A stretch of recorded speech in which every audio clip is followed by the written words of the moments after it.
Welcome back to Lantern Insights, and today on the channel I'm combining basically a lot of the lists that I've ran over the last couple weeks and kind of continuing to put pieces together and try to figure out some new lists. So this kind of started as a offshoot of the Oswald's creature deck, but then I wanted to play Loki and I wanted to play Hand Disruption, so I cut Whir. So we have Loki as our card advantage and Emry. We got our token Spellskite. We're going away from the Agatha Soul Cauldron. I think that list a bit too fragile, like too creature reliant. But Loki has been really good, and I think creatures as one-off can definitely still work. For those of you that are new here, Lantern of Insight allows players to play with their top card revealed. Codex Shredder mills that card. So anything good, we just mill it. Problem solved. We got Pixis of Pandemonium for the same thing. On this list, we're not playing Whir, so I did cut a couple lands. We're all the way down at 17, which was actually, I believe, how much Zach Elsick was playing when he won the Grand Prix in 2015. We are playing the full 4 copies of Ensnaring Bridge, and then obviously more reliant on Urza's Saga for the tutoring.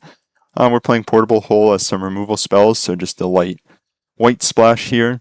And then moving to the sideboard, Aethersworn Canonist getting on instant speed with Whir, kind of against Storm, like in response to a ritual, you get Aethersworn Canonist, they can't do anything else the rest of the turn, is pretty good. I think it'll still be good if we just run it out on 2. Yes, they can have like a Prismatic Ending, but any hate piece we run in this list is also going to be got by Prismatic Ending.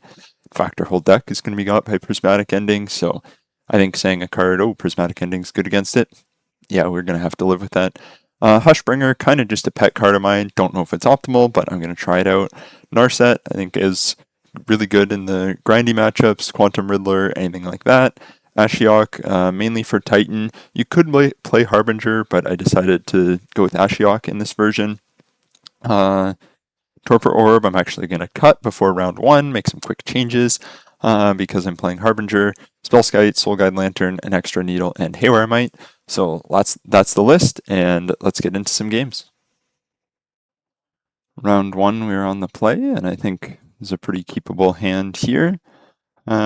We removed Torpor Orb and put in a Welding Jar, just a card that I have been liking, or wanting to have, sorry. Not liking because I'm not playing it, but wanting to have. But this hand, we got Ensnaring Bridge, Thoughtseize, just need a Lantern. And we are against energy, so funnily enough, I think when this video comes out, the previous three matches, or 3 videos, I've not played a single league against Lantern. Blood Moon, I think we gotta take Blood Moon, and then Needle Bombardment.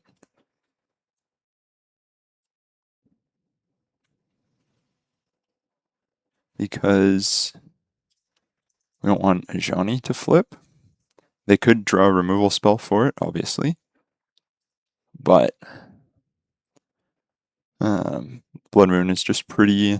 I have gone to the 2 islands, but even still, without fetch lands, the 2 islands are there more for the Cleansing Wildfire effects than they are for Blood Moon protection. Like, they don't really do anything for Blood Moon. We're not doing anything here.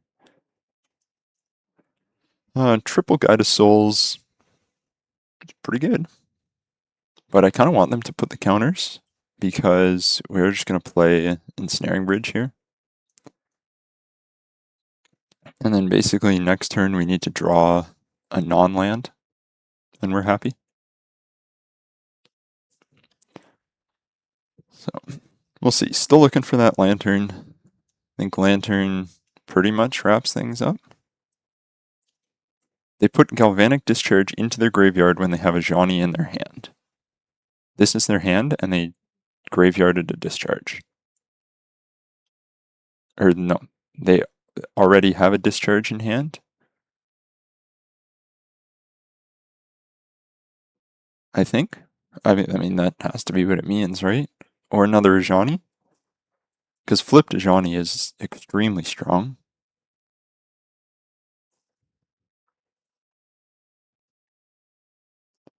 So they do hit us down to 9. Well, that works.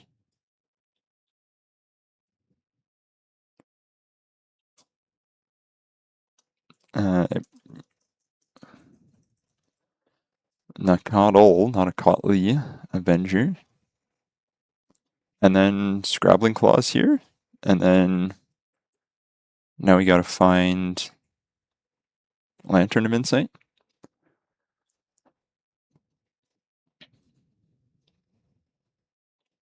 I think they're gonna play the Bombardment. And then I don't know how many answers, like without Flage, which was obviously one of their best answers to like this board state. I don't really think this card in hand matters a whole lot. You could crack the claws here, but I think I'm just going to let it sit out. If we draw Ensnaring Bridge, if we crack claws and draw Bridge, and then they can attack with all their 1-power creatures. So Fable,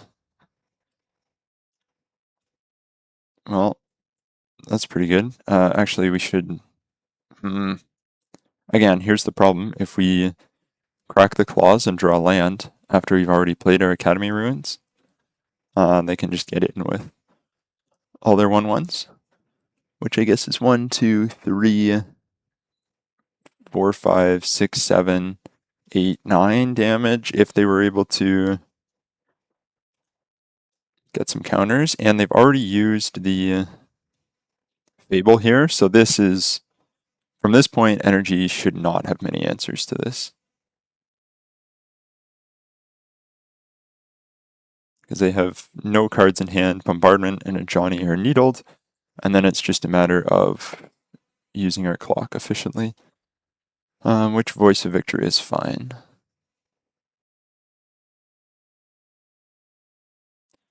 And we're just going to auto yield to these. Like they can flip, like use the reflections to copy God of Souls to make like a ton of creatures. But that is totally fine.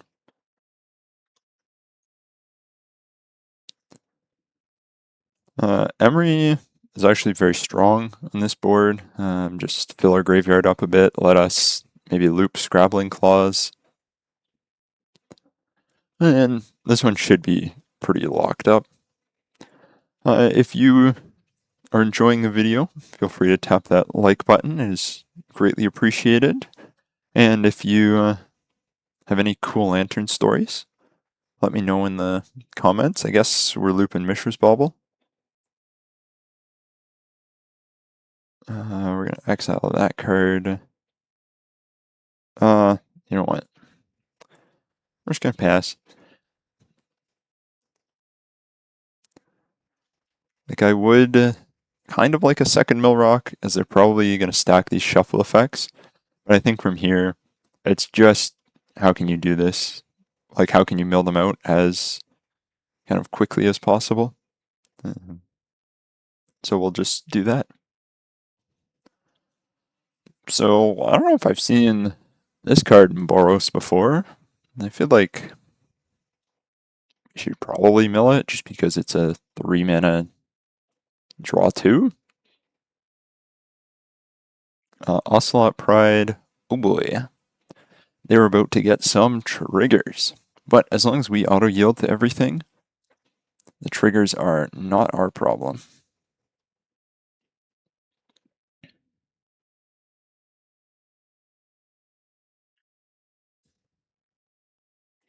I do wonder. Oh, they're going to be able to make a ton of creatures. So let's see just how nuts this goes. Because they get 2 Ocelot Pride triggers, which we are going to auto yield to. In fact, we're just going to yield through the turn here. We should see this clock here should give us time back.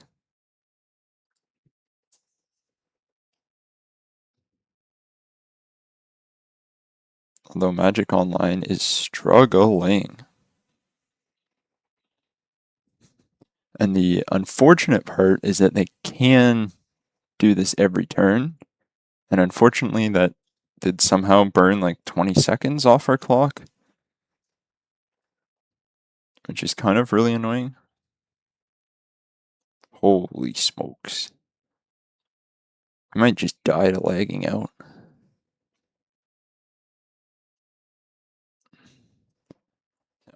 I'm gonna probably focus on, well, like the hard part is the correct play for us is just to never mill them, especially when they don't have a creature. I think we're only playing 2 Pithing Needles main deck, because they can just do this every turn. So I am F6 here. I'm at 1936. We'll be interested to see what my time is when I get to my upkeep, because it should be 1936.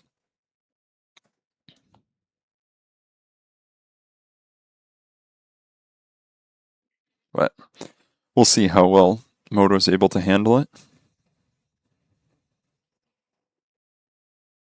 And yeah, the kind of funny part here is this, especially game 1, like this game is over. Moto might crash on me though. But like in paper, I don't know, this probably doesn't happen. Or it does, it just can be shortcutted much easier. Because yeah, as you can see, I'm totally F6'd. And Moto's just freezing. So this is maybe one issue of playing against Energy online. Most Energy players don't do this, but some do, and maybe give all of the Energy players a bad rep.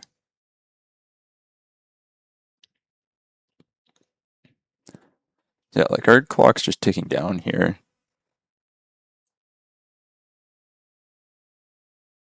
I don't know. We're gonna wait and see. If you are enjoying the content and you want to see other cards you play in Lantern, feel free to drop some suggestions. I do think I'm pretty good at getting to comments and suggestions. Like, so if there are cards, hey, you haven't seen anyone play in Lantern and you think would fit, go for it. This is somewhat ridiculous here, but I also kind of don't want to stop recording. It did tick back up, and I believe there is a token limit on Moto.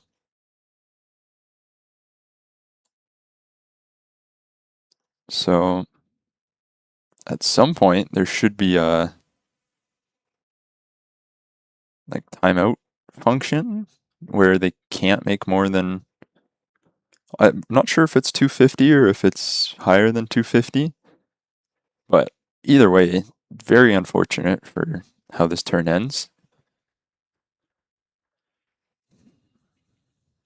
Because obviously, like, I have done everything I can do from this point. I can't yield to the triggers any faster. But like I was saying, feel free to drop some card suggestions. One I have seen is Tezzeret Cruel Captain, but I haven't really played with him a lot. I'm not totally sure how to slot him in, but I do think he can be a good value piece, and maybe I'll try him. Wow. Good game. It is a draw because Unbound Loop detected. That might be, I mean, at least it burned all of their time, but this is, wow. Wow. I didn't know Moto would do that. I like seeing that our time isn't gone, but that is extremely annoying. So, yeah, Just wow. Thanks, Magic. In the effort of testing and wanting to get a good version of Lantern, I think it's correct to count that as a win. Against Energy, I think now that they don't have not Cookbook. Cookbook stays in, but Scrabbling Claws can come out. We don't have to keep their graveyard under control without it. I'm bringing in the other Pithing Needle. I do think I might cut the Loki. And bring in Welding Jar and another Spellskite. Yeah, I think something like that. Run it like that. So I think this might mean... Oh, it's a draw, so I get to go first again. However, I think we are down to a best of... I think it's still best of 3 and considers that no one has won a game. Which... I don't know how I feel about that. A little silly. But hopefully we can punish their mulligan. Although, as I say that, I think we just take a Johnny Needle Bombardment next turn. Play this out in case they are randomly playing Vexing Bauble. But a pretty, or which I should say, a lot slower of a hand from them than they definitely can have. Another land is excellent. I'm going to play the Pithing Needle. Oh, now they're making me think. I'm going to do it. I'm just going to name the fetch land. I'm not sure if it's correct here. But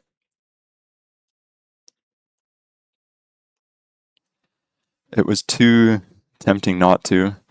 Funny part here is we can take a Ajani or Fable. I'm just going to grab the other Ajani.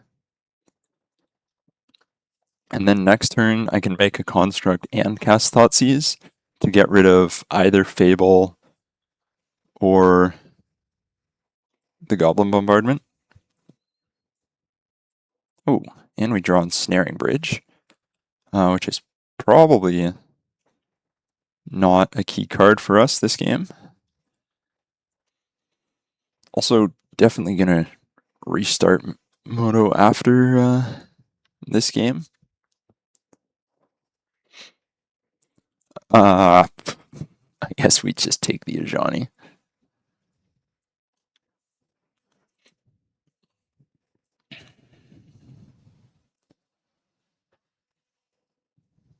I kind of want them to just play the Bombardment next turn. They put Ragavan into the graveyard, which, I mean, good call. Ragavan wasn't doing anything for you.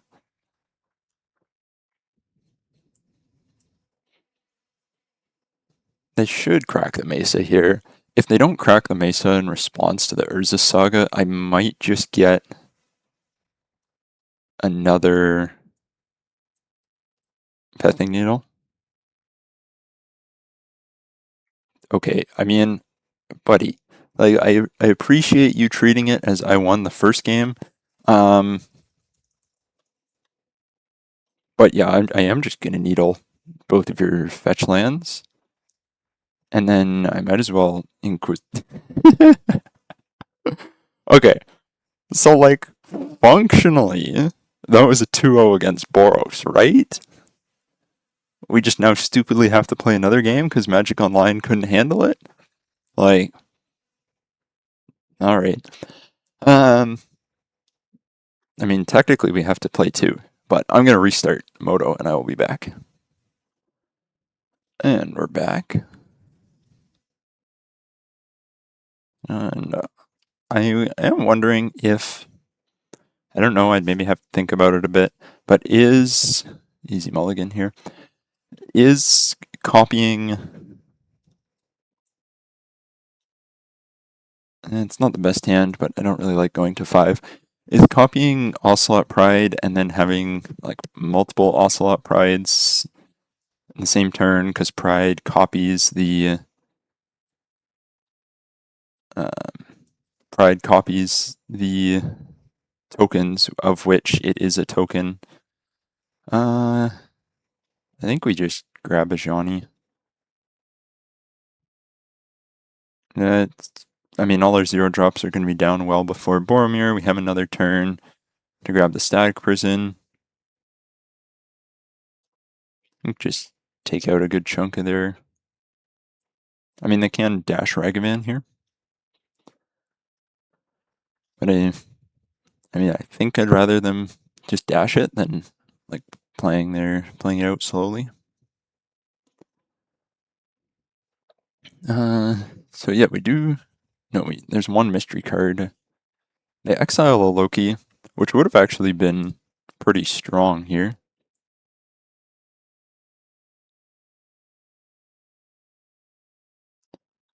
Spire. We will use the Mishra's Bauble on ourselves, obviously. And now we'll take Static Prison. And then we'll have to deal with Goblin Bombardment at some point, but hopefully we can dig ourselves into that.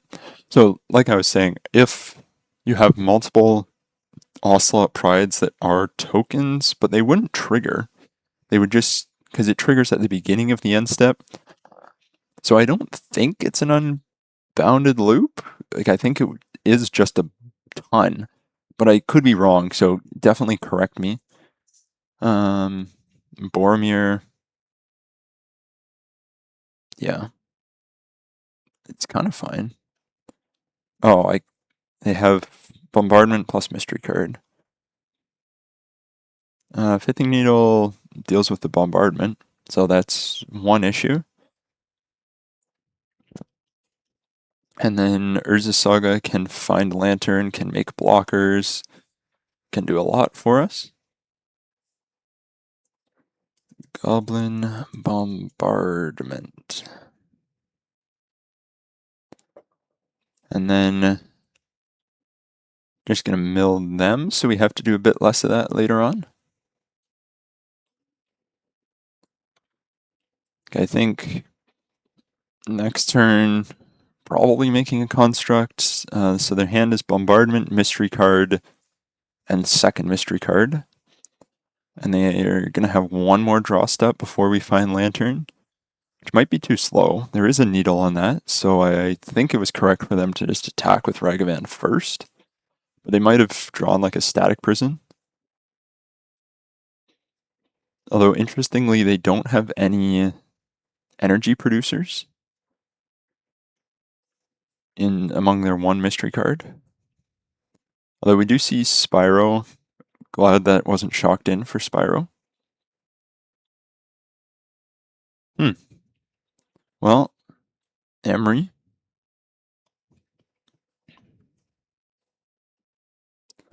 finds a Codex Shredder,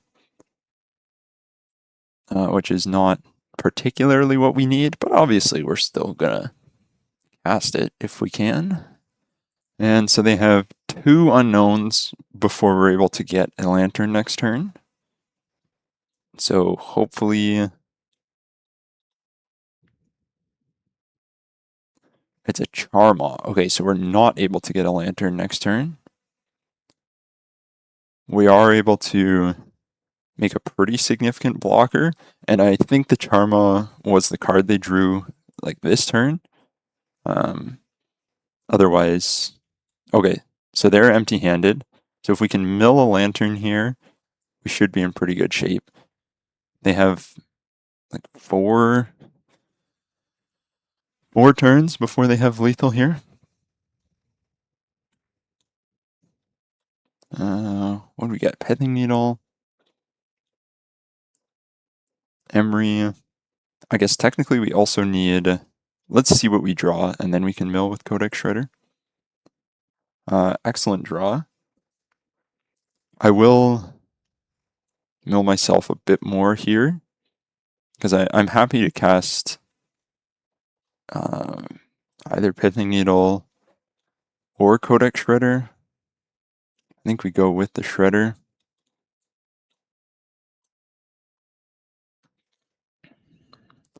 And then we're back on, they have like 2 turns of drawing. We're not attacking here. I wonder, it might actually be correct for them to swing with all 3. Because then we block, if we block Ragavan, we're taking more damage, but they don't get a Ragavan trigger. If we block the Boromir, they do get a Ragavan trigger, but they are just going to attack with the Charmaw. And then next turn, doesn't matter, we'll have 2 constructs. No Shadow Spear. Ocelot Pride. Pride, no Guide. Maybe less scary. Ensnaring Bridge. It's definitely going to be played. Thoughtseize. Unfortunately, we probably have to cast it. So we're going to play the bridge out. So they just have Ocelot Pride that can attack into our 7/7. Yeah, so maybe we actually just hold it.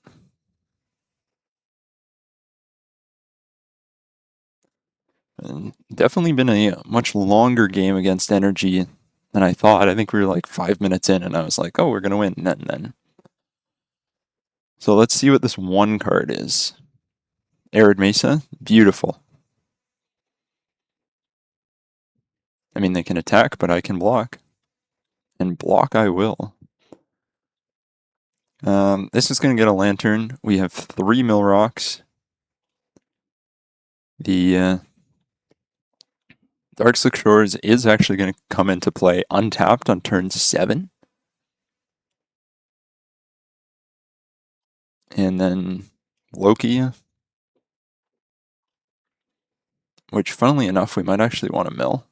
But I'm going to play out this Pithing Needle on Ajani Nakatl Avenger. So I can now let them have Ajani. Obviously, we'll be keeping them off of Reflection of Kiki-Jiki this game. But from here, yeah. Again, apologies for maybe some video issues during this round. As you can see, Moto is struggling. My computer is struggling. A lot of stuff was struggling in that first round. Ajani, we can now let them have. That's not a problem. I do think we mill Loki. At this point in the game, like, it's over. We're just going to mill them out. So he's not. He doesn't let us do that any faster. And yeah. Honestly, I don't even think we activate Emry at this point. Oh, it gets countered by Ball. Anyway, Boromir, yeah, not an issue at this point. Okay, you got it. We probably keep them off Guide of Souls just for the fact of not having to deal with all of those triggers. Could mill ourselves into a Hushbringer. And it is nice not having to worry about Flage anymore. Like, Flage wasn't the end of the world against us, but in games like this, where the only mill rock I have is Codex Shredder, I don't have to worry about, oh, I really need to find a Pixis of Pandemonium, otherwise, like, I just mill a Flage and then I die. So it is somewhat better, although it is kind of meaning they play more chunky 3-drops, which can be harder to deal with. Ooh, that we don't want. Maybe we should have just left them with the guide. I mean, I'm gonna try.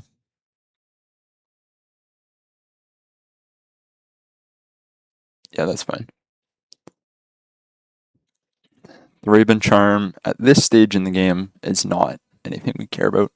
Obviously, if we play a Saga turn 2 and they blow it up. Well, that's pretty good.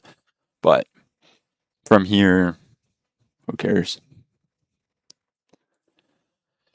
And we should have this one pretty much locked up. So a pretty grindy 2-0, technically 3-0 win against Boros, if you want to look at it that way. So really strong performance from the deck overall. And let's get into game 2. Well, round 2, we are on the play, and I think this is actually a pretty fair keep here. I mean, we are going to crack the bauble, like we'll use bauble and shredder to grab our second land, but then we will have a shredder down for Loki. We'll have hand disruption, so I kind of like where this is at.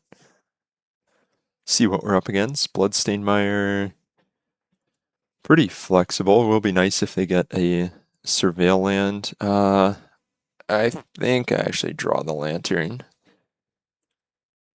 We are only playing 3 lanterns in this list, so I think keeping it is maybe a bit more premium, although it definitely sucks to not get the land, especially if this gets countered.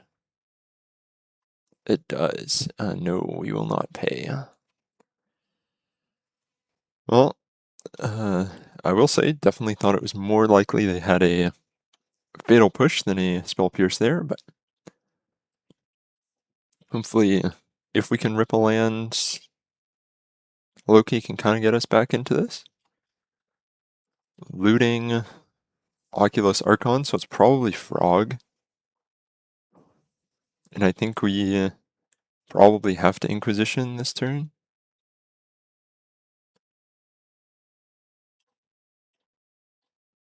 So we'll Inquisition upkeep of their turn. Hopefully they don't have another Spell Pierce. So I think we have to take the Oculus, right? Like I think Frog just, they can play Oculus next turn. So, although they do have a Surveil in hand, so maybe they're not surveilling. But Loki, like if we can draw in, I mean, all of this is conditional on us drawing a second land, but if we can draw a second land, they don't have an answer to Loki in hand. And they put a swamp into their graveyard. Maybe correct for them to leave it on top just to force us to use the Codex Shredder. But they're going to play the Psychic Frog we know about, and then hopefully play Thundering Falls. And they mill an Archon. Look at our top card, which is an Emry, which if we still had the bauble could get played, but here just the second land is way more important. So we can take Looting, which I don't think does a lot. We can take Pithing Needle to keep it as a 1-2, or we can take Cookbook to make our, if we just rip land. I don't regret keeping that opening hand. I would definitely do the same thing again.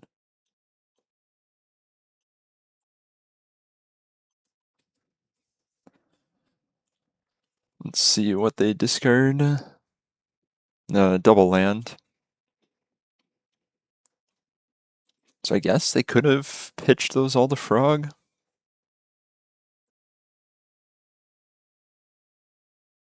Yeah, draw a card.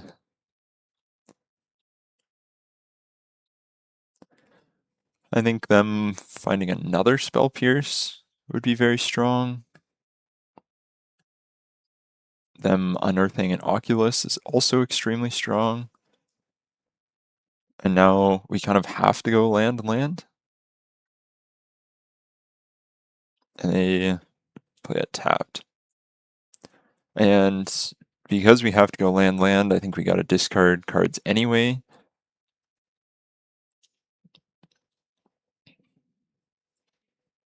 But if we don't find a land here, I mean, we do find a land, and then I think we just have to clear the way for... They hit us for 5, 6, 7, 8, 9, 10. So I think we have to just be able to draw land next turn and that be a win.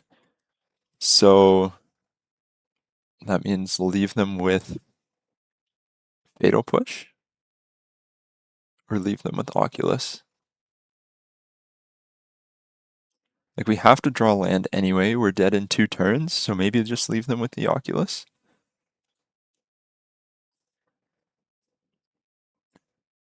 I wonder if they discard it here. Probably not. I think we go Otawara. The frog, we kind of want to get bigger. Like, we want the frog to grow. Because if it grows and we rip a land, like, we have to go land and Snaring Bridge next turn. And then we can either discard Loki. Does this kill us? 5, 10, 11, 12, 13. Oh, Archon, right. And that has haste. So we get hugely punished for discarding the Loki to the cookbook the turn before. That is very unfortunate. So if we still had Loki in hand, we could have... I don't know if I consider that a punt. We're going to bring in Soul Guide Lantern. Portable Hole, obviously really good too. And then Pithing Needle is... We didn't see... Like, you could Needle Emperor, but I think we have better options. We're going to bring in the Soul Guide, bring in Welding Jar for some of their sideboard cards. I think Ashiok's a bit too slow. We could maybe trim some Emry. Well, Emry is good with Soul Guide. Yeah, I think we just run it like that. So, like I was saying, if we didn't discard the Loki to the Underworld's cookbook, actually we were dead, right? Because we'd take 6. Take 6 off the Archon, 12, plus 5, 17, plus the frog. They could discard everything. Okay, we were dead anyway, which makes me feel a little bit better. I guess we keep. And just lead on island go. Or we probably play out the 0 drops.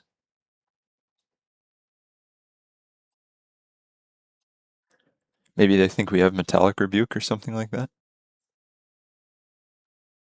And then this is probably going to be more of an Urza Saga game.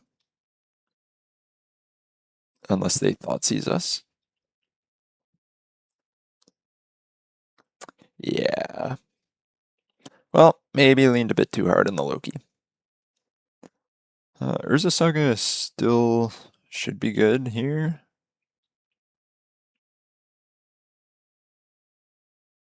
I mean, we can use Mox Opal Mana now. We would sure get wrecked by a Meltdown, which they could play. But I do kind of just like the idea of getting 2 big creatures. And if they fire off the Meltdown now, we could... I mean, they probably exile Loki, right? I think we just take a look. We kind of just want more options in hand. They are drawing a land, which is something. Ensnaring Bridge, Loki. Well, 2 pretty strong cards to draw here. I think we just make the construct, force them to deal with the construct, and then when they spend resources dealing with the constructs, then we play Ensnaring Bridge.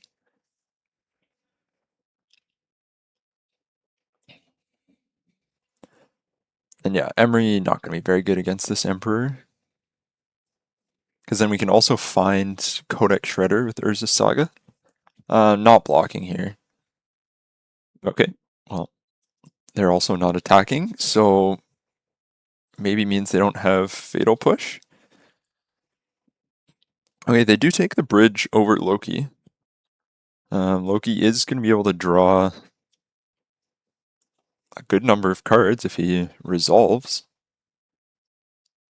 which I don't think they have Fatal Push. Okay, just double Thoughtseize. And if Spell Pierce is what they are holding up, they probably shouldn't have. I don't know what their hand is. Another Mox Opal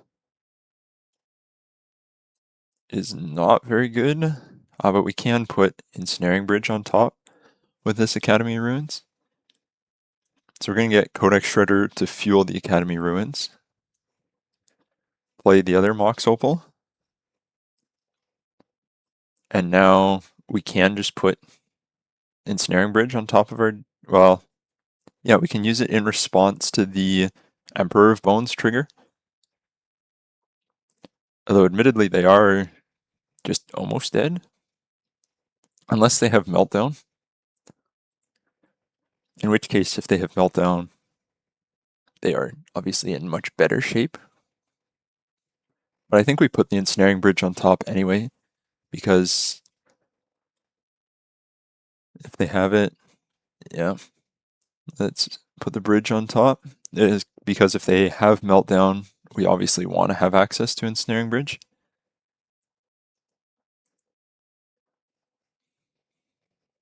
So this turn, they can adapt Emperor of Bones.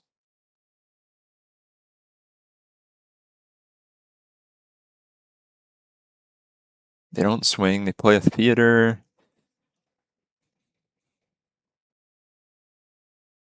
And they mill an Otherworldly Gaze, which they could cast. So I don't know what exactly their plan is here, but I am going to go to combat first.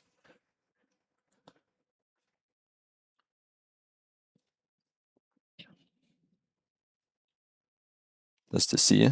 Yeah, you want to like cold bridge, make them commit mana. They're going to try to cycle into a Fatal Push. And they die. Perfect. I mean, that's the beauty of Urza Saga, is that it lets us play the speed down and we don't have to commit a Ensnaring Bridge to the board as quickly. Did we see anything that game that makes us want to change anything? We saw a lot of Thoughtseize, which I think makes Loki and Emry good. We saw... Yeah, I think we run it back. Just try to do the same thing but on the draw. Unless they decide to take the draw. Which is incorrect, obviously. Against... I think we keep this. It gets pretty shredded by a Thoughtseize, but... Well, not even that shredded. They probably take Thoughtseize. Or Soul Guide Lantern. Okay, so they are on some graveyard stuff. An Emry here. I said it before the Mox Opal, Welding Jar, Thoughtseize. Oh, that's fun.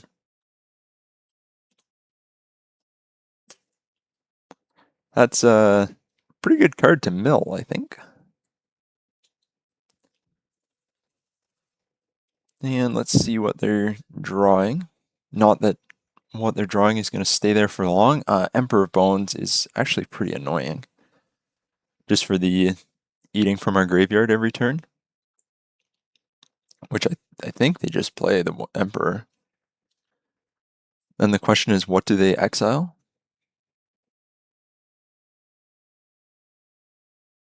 The Soul Guide Lantern. I did maybe make a mistake cracking the bauble. Because we don't have Mox Opal online. Okay, I lied. We do have Mox Opal online. And we're going to Portable Hole the Emperor. Play the land and Emry the Bauble. And start doing Emry Bauble things.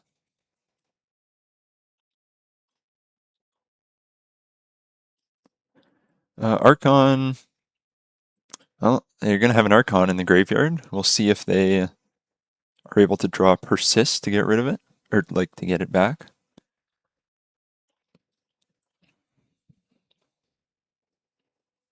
So they are going to looting. We would love a Codex Shredder, just to mill more cards for Emry. Try to find the other pieces of the lock. Really don't want them to draw Fatal Push here, although they discard an Archon and a looting, and they play an Emperor. Very unfortunate. So we still get to draw a second card every turn, but they do get to exile the Ensnaring Bridge. And they will get to bring back the Archon.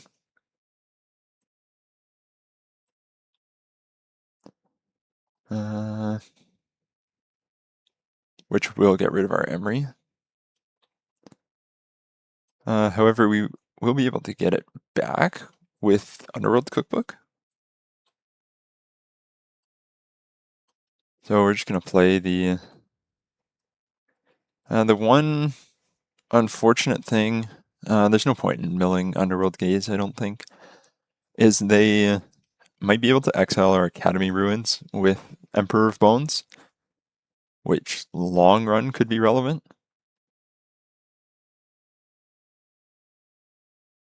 Yeah, so they grab Archon here and then can smack us for a bunch. So maybe we should have been more...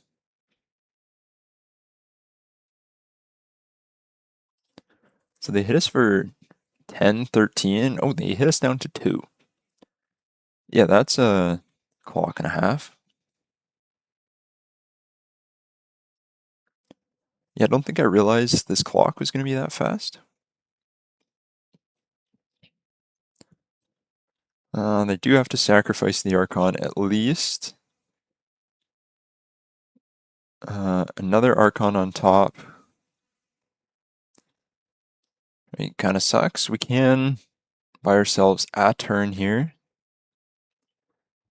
I think we have to discard Thoughtseize.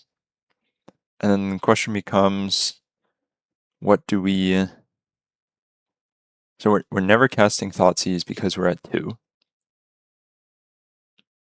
So then we have 1, 2, 3, 4, 5. So we can sacrifice Codex Shredder to get back something, but we have to spend the life on the, or have to spend the mana on the food token.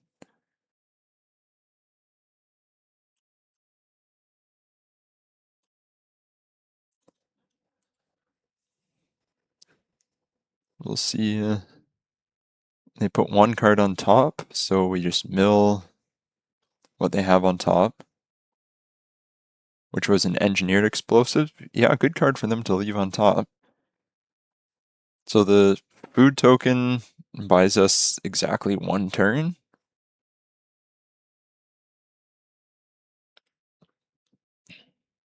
To find a portable hole or a...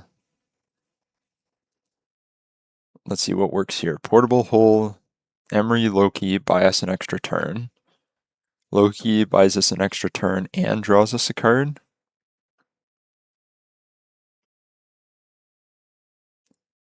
And they just persist in Archon. Well, GG's. Alright, round 3, we are on the draw, and we have Ensnaring Bridge, a Mill Rock, some acceleration against Kahira. Well, I was fully ready to snap keep this hand, and then they revealed Kahira. Maybe it's the Ponza deck, and then this hand is fine.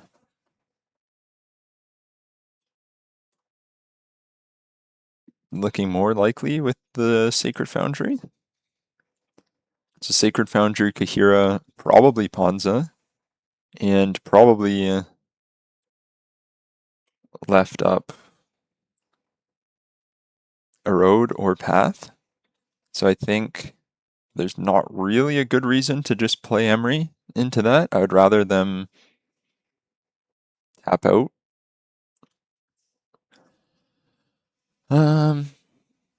Yeah, I don't know how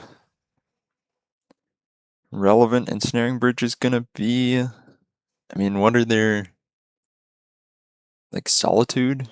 You still have to play Bridge because like we don't have a Urza Saga, and I'd probably rather they Price of Freedom that.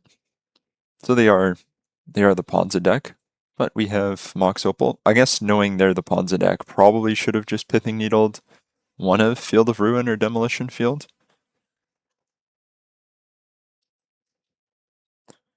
Yep. Yes, I wish to search. Grab an island. So the fact that I have 2 islands, 2, 3, Ensnaring Bridge, get it down before all my lands are gone. It's kind of the card that, like right now, they don't care about, but as the game goes on, they will.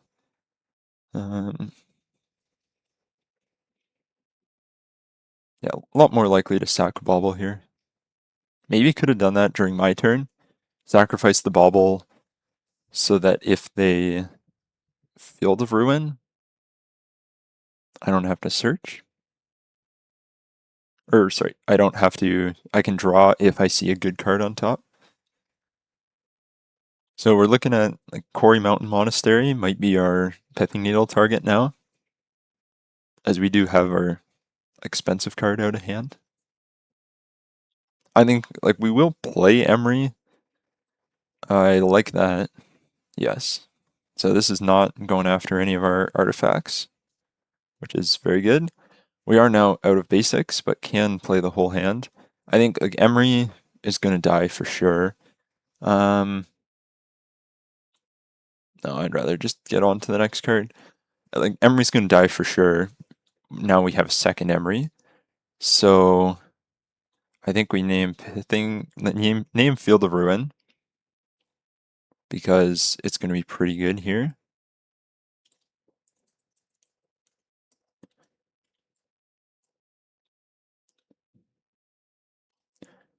And then we either have to hope Urza Saga can live for 2 turns, which is pretty unlikely, or hope that because they're going to spend mana on removing Emry.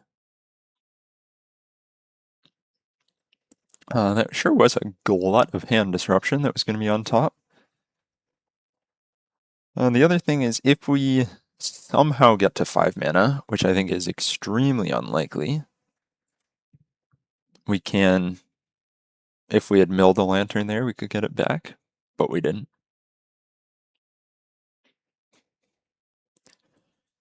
Yeah, the basic idea of moving up to the second basic is that we dump our hand very quickly, so we only really need the mana on the early turns.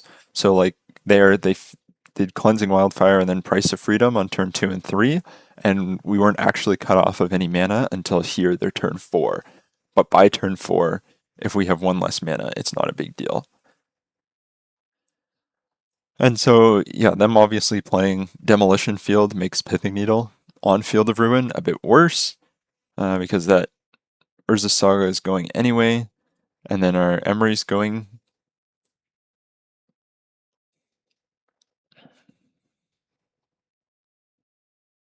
So they're gonna erode or path Emry here, I would suspect. And then we'll play the second one. But we are gonna be pretty pinched on mana in a turn or two, because they do still have 6 cards in hand. They're gonna play Avengers Disassembled, which I think I'm fine with. Oh wait, no, that kills Emry and blows up a land. Kind of forgot you could choose both modes on that card. Let's see what you're working with beyond a road or path. Well, bye-bye Karn. I mean, we gotta play out the Emry. It's obviously going to get pathed or galvanic discharged or like anything, but I don't I don't actually know if we have many good ways to win the game from this point against them having double Price of Freedom.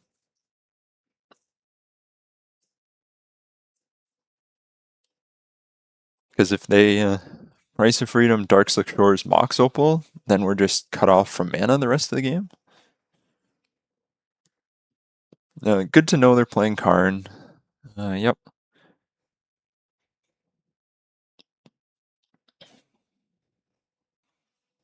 As Karn is quite bad for us. And then the Galvanic Discharge. Like, we didn't expect Emry to live. I mean, I think they should... Okay, I think one of those should have gone after Mox Opal. They tapped their two. They just wanted to use the field. Yeah, definitely in trouble. So now we have to go to the backup plan of Codex Shredder being a fair mill them out card and just put them on a 14 turn clock.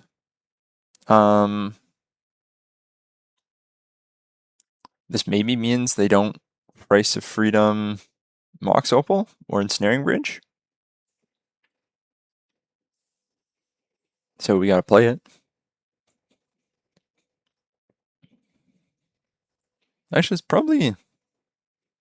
So right now it's a 13 turn clock with just us milling them every turn, which is not really something I think we should count on. If they find a Karn, we die. Yeah, we're not coming back from that. Probably we're dead a while ago. Ashiok, I think, is actually pretty funny against them. Just milling the... like, preventing them from searching off of their own field effects. Pithing Needle is very good. Welding Jar, I want for Price of Freedom. Soul Guide Lantern, maybe Spellskite, again for Price of Freedom. Then what do I want to take out? Scrabbling Claws. Cookbook is actually important to discard your expensive cards when they mill you. Portable Hole has 0 targets, so it's coming out. Do wish I was playing 4 Thoughtseize, 3 Inquisition for Karn, but... And then maybe 2 Emrys. I think Emry having to live a turn to get value makes her a good chunk worse than Loki, where Loki can just get value right away. Yeah, I think we keep. As very greedy as this seems, they don't have any way of removing Saga turn 1, and we care more about getting the Lantern. And then if they blow it up turn 2, that does get us into our other mana source. It does kind of take away our ability to get constructs. But I do like the ability of just fast Lantern.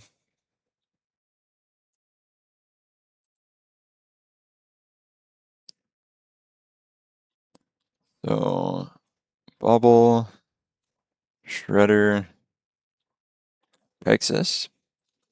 Basically saying, if we get Lantern, we're going to have a very strong lock. No, they can also just go Cleansing Wildfire on it. Which they do, but we will grab the island. And then actually Loki would be amazing if we see him with Bobble. I think we leave him on top. And I think we also leave Thoughtseize, just knowing they play Karn. Well, now we just play Loki, and we're at least going to get to draw 2 cards off him. Unless they have Solitude. And we draw another one. Well, feeling a bit better about where we're at. They also don't have white mana yet, and we don't have a Field of Ruin target. So if they do play another red land, all of their erodes are turned off. They're probably going to play the Citadel on white.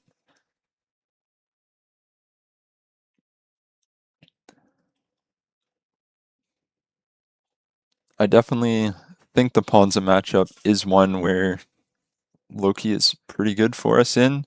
I don't think there's. I mean, that's kind of fine because we have another one, and that is a 3-for-1. We we draw 2 cards and it ate a removal spell.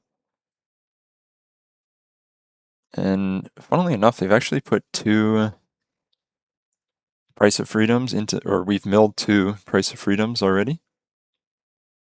Kind of just looking for another land, but we will just cast Mox Opal.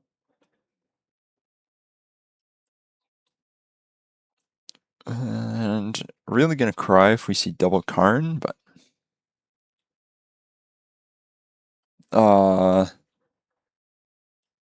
so what do we take here? They don't have double white for Wrath, so we just take the Karn.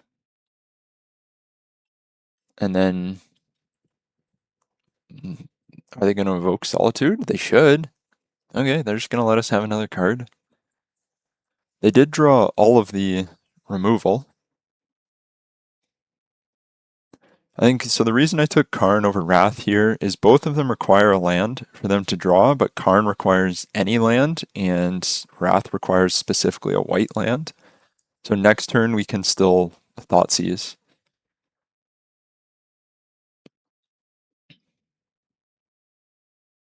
And then we are really looking for Lantern. Path. Gonna draw a card. Again, another 3-for-1 with Loki. And we find another Loki. So next turn we can Loki plus Thoughtseize plus draw 2. Which I am pretty happy with. Oh, they did find a Cleansing Wildfire effect. Okay. No. So, a bit unfortunate that we couldn't get another land before all of the exiling started. But here, Loki, Milia for 1, draw a card. They should have pitched Solitude a long time ago.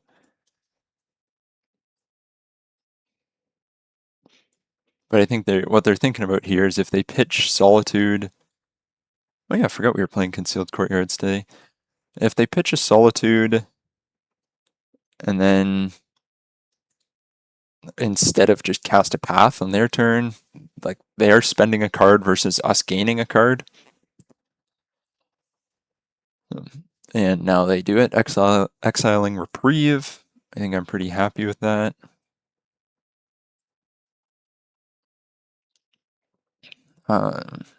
Again, oh, well, that does explain why they were happy to do that. We'll take Wrath.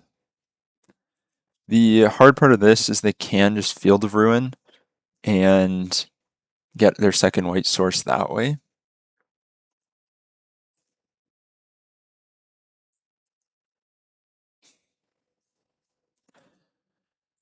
Yeah, so Thoughtseize, Inquisition, or Bust territory. Artifact, creature, and enchantment. Well, Milia for 1.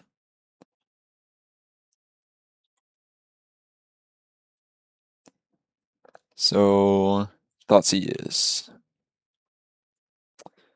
We're just going to play the land, let them cast the Wrath, and then hope to draw land and play Ensnaring Bridge after that. I think, yeah, this one might just be too far gone already.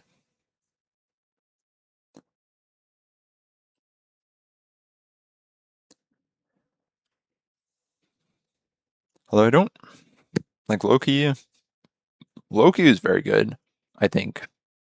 Double not finding Lantern of Insight in our top 21 cards. I mean, obviously, like Urza Saga against a lot of decks would have been a Lantern. Just unfortunate that it's not here. But so they have Erode and 2 mystery cards, and we have 2 lands.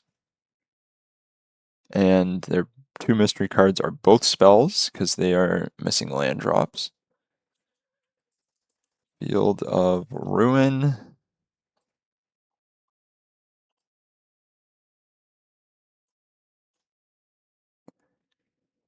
And Demolition Field. Well, this league started off pretty well, but Ponza and Frog have seeming to be do pretty well against us. So they draw their field for turn.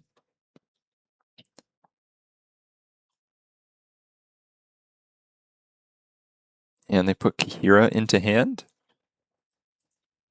which I think is a good sign. This is going to get eroded. Ignore it being a good sign. We did mill a whole bunch of non-lands. This is going to go after the monastery. No. Corium Mountain Monastery. And I kind of want them to just spend the turn playing Kahira, and then we can spend our turn after we hopefully draw land playing Ensnaring Bridge. But not sure if that's going to happen. Like, if they draw a removal, like a Wildfire or Price of Freedom, they should use it. But they do just play, in fact, just play the Kahira. So this was their draw for turn. So they have 2 non-lands in hand. Hopefully some combination of Erode, Path, Galvanic Discharge. So just a Solitude in hand, which they can hard cast. Solitude against an army of Pithing Needles. Who would win? Importantly, we actually do lose the mill out race here. Wish I could have seen you about 10 turns ago. We will mill out before them without drawing another Codex Shredder. And we have 2 Codex Shredders.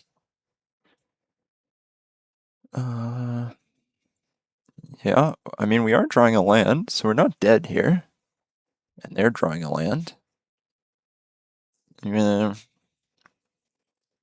So, like, people say running creatures is bad in Lantern.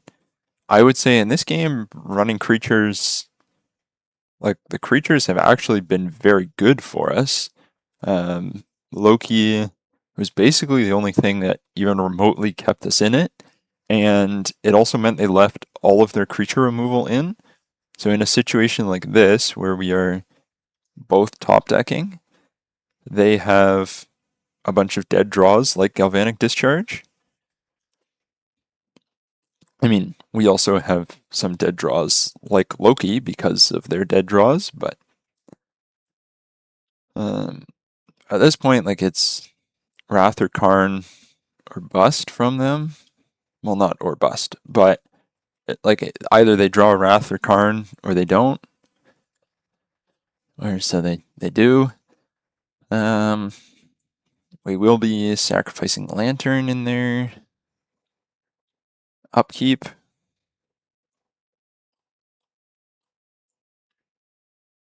I mean, they can kill the Spellskite, which they probably should. Good to know they have at least 1 Karn still in there.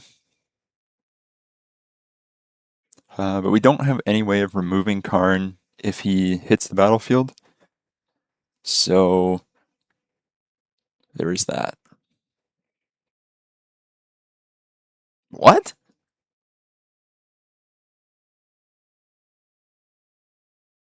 I mean, okay. You were totally winning. I mean, okay, not totally winning. We were both top decking, and I had a Loki on top.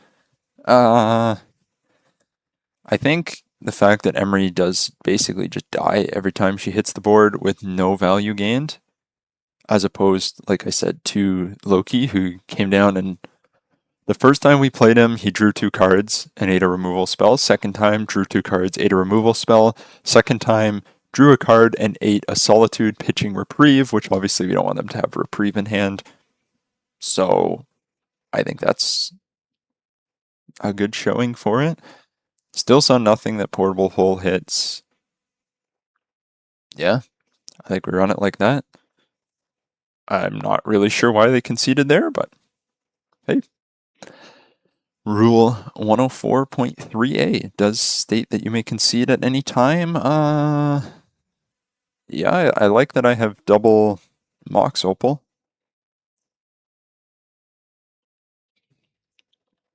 which feels a little weird to say, because usually you only want one. I guess this could have been a mulligan on the fact that I have a island in hand. And they have an erode.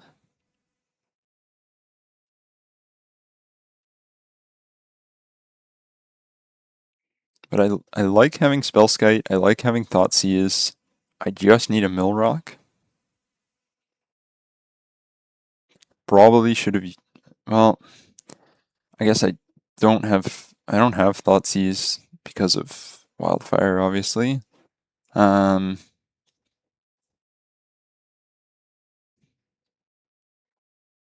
see what we draw. It might actually we can play Spellskite. Then I can tap this for blue, play the other one to play Loki.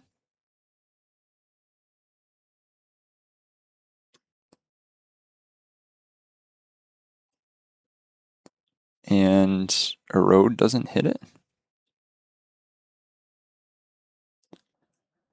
And then, do I want to draw the Urza Saga? I mean, I'm going to draw it anyway.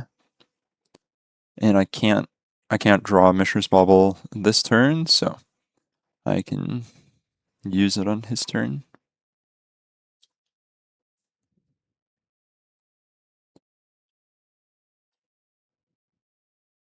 Well, another Loki on top maybe makes me more willing to just let the first Loki eat a removal spell and not spend a Spellskite on it.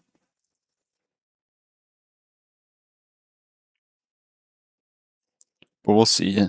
Probably the hard part about sacking the Bauble earlier in order to get the Thoughtseize into hand right away is that I then wouldn't have had the Loki enabler.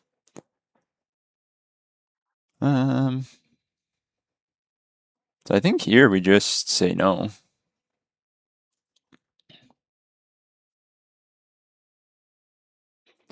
I think it kind of means they probably have Galvanic Discharge in hand.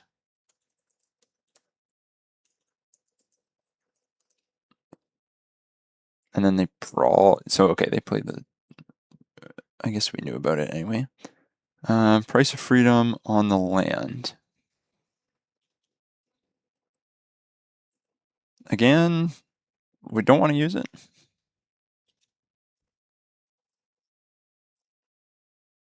And I kind of missed what they drew there. We're going to draw Loki and a Narset.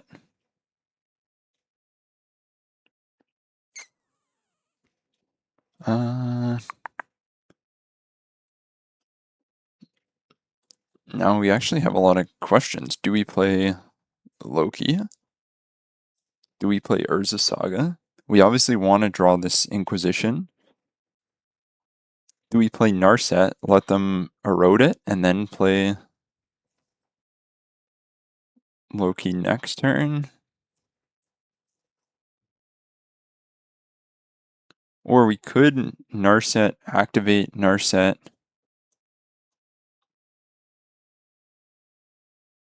Let's Narset activate, see what we get.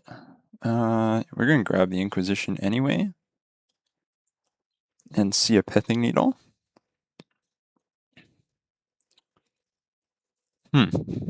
Karn on top is obviously a problem.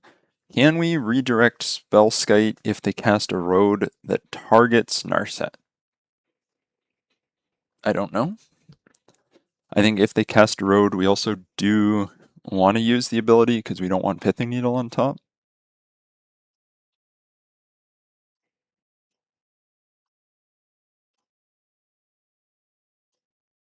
This is for me learning some rules because it says creature or planeswalker. I guess we can. Another Inquisition. Obviously not great. But if they demo field, I am gonna again search. Yes.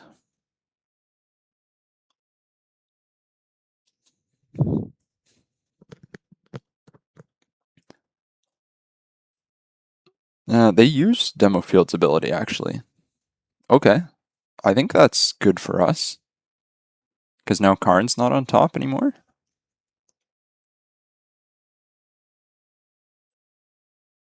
And then let's see if we can find a mill rock. Yep. So then we can play this fully as bait for... Oh. Probably didn't need to play it at all. Spellskite turned off Mox Opal, so I was thinking we could just play Loki and the Pixis. But I think we just Inquisition here. Have to really hope to not see a Karn. Okay, a road now? I mean, sure. Yes, we're going to shuffle away the land.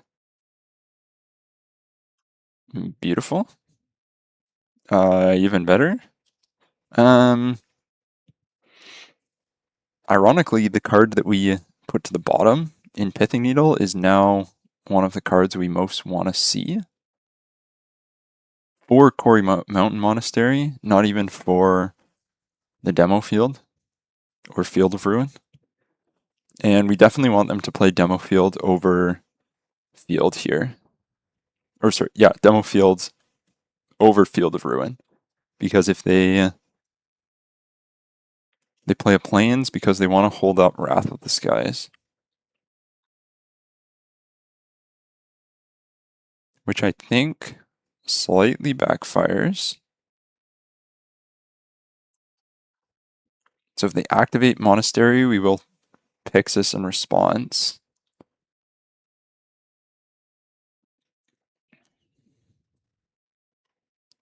And a Shred. Now do they use Monastery? Having two mill rocks is very strong. Especially when one of them is about to incidentally draw some cards. So I'm going to exile it. And Galvanic Discharge, I'm going to let them have...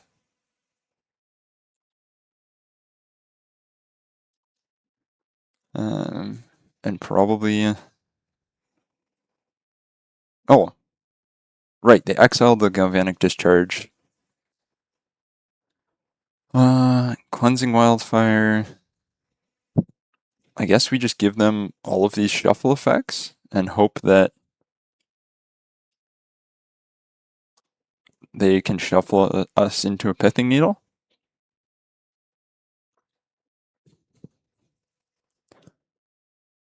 So because they need 4, they can't hold up Monastery and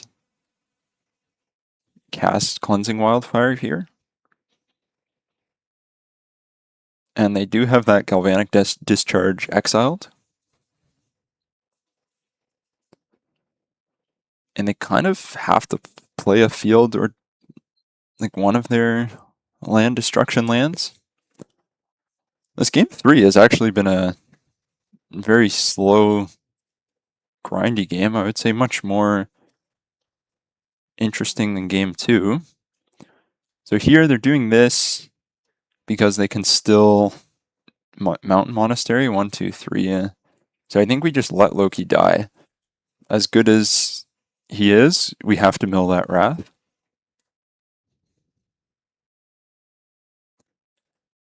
Because if they cast Cleansing Wildfire here, they do not have enough mana to do that and activate the Monastery.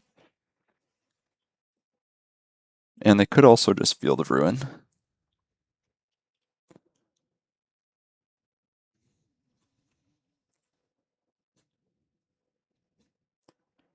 So it is definitely games like this that contribute to the 3-hour leagues, but hey, that's part of the fun of playing Lantern. They're tapping white.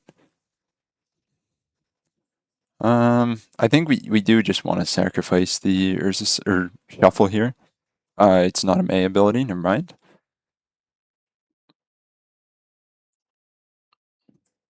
I'm gonna mill the Price of Freedom. They should cast Cleansing Wildfire. I'm assuming they'll cast it here.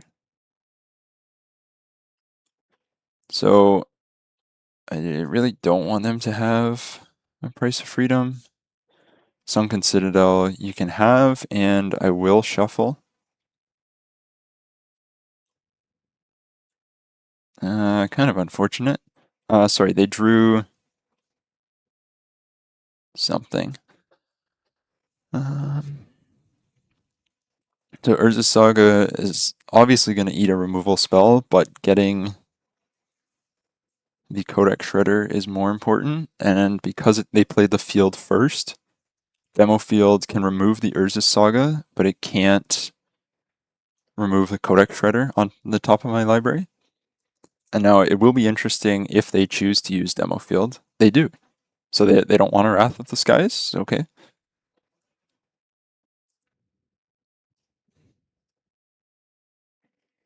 And then if our card under the Codex Shredder is a land, we are just going to hold it. Like hold it for something like Narset. Just turn off. Oh, right, they have Kahira. Cards have been forgotten about.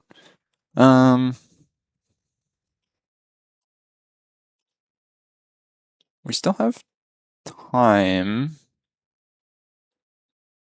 The Kahira is a relatively slow clock. Like 6 turns, I would consider relatively slow.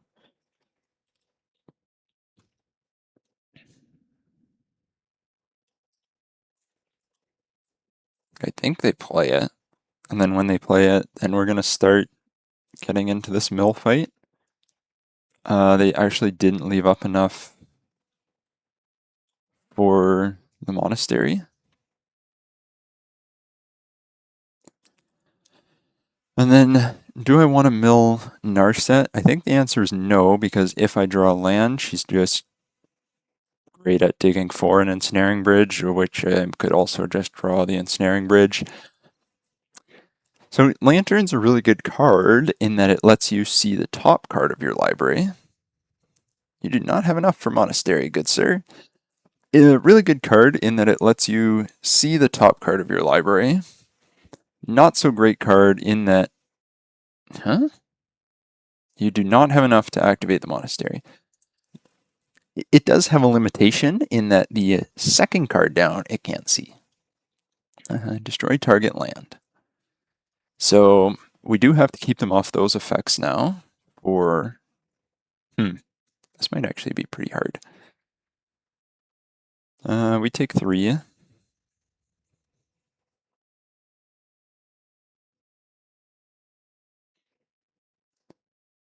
Now, do they activate Monastery here to get us off of the island? Let's see if they activate the Monastery in response. Because I do... The problem is, if they blow up this island, we then have to go Ensnaring Bridge, land.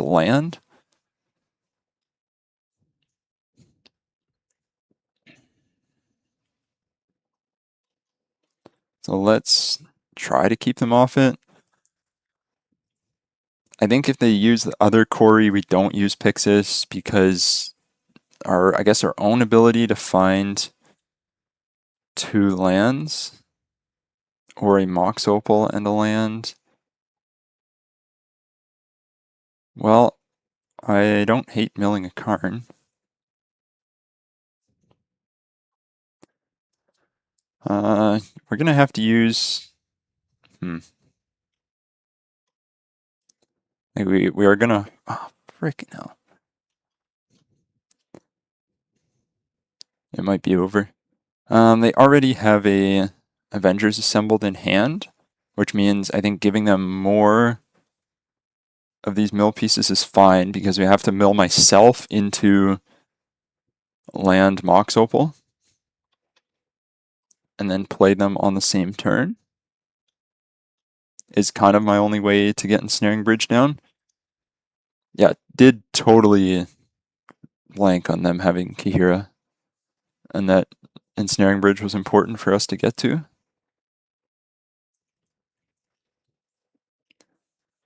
It's still maybe winnable. We do search here because we need land Mox Opal. So I will mill my own Spellskite. So 4 turn clock here.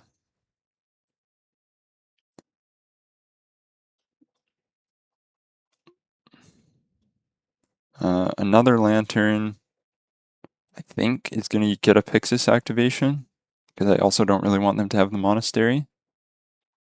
I mean, it makes it really risky because we can mill 1, 2, 3, 4, 5. So they're on a 5. They're on a 6 turn clock, and we are on a 4 turn clock. Yeah, you can have a path.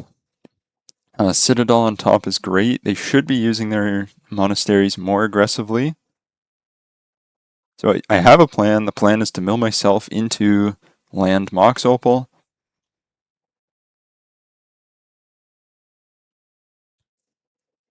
Which I think is a better plan than pointing all of our mill rocks at them.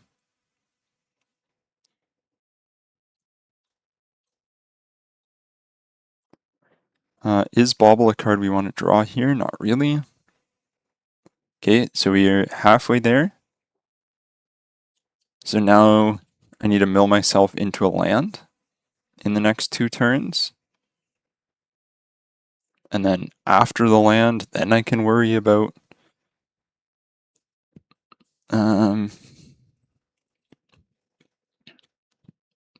then I can worry about Pithing Needle on these monasteries. Although I think like Avengers Assembled here. Funnily enough, Mox Opal actually works. White, Mox Opal. Actually, Mox Opal works extremely well because Pithing Needle is on top.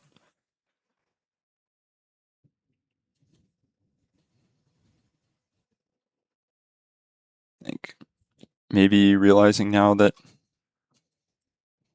I don't know, hopefully, the other thing is all these Mox Opals do get our hand empty.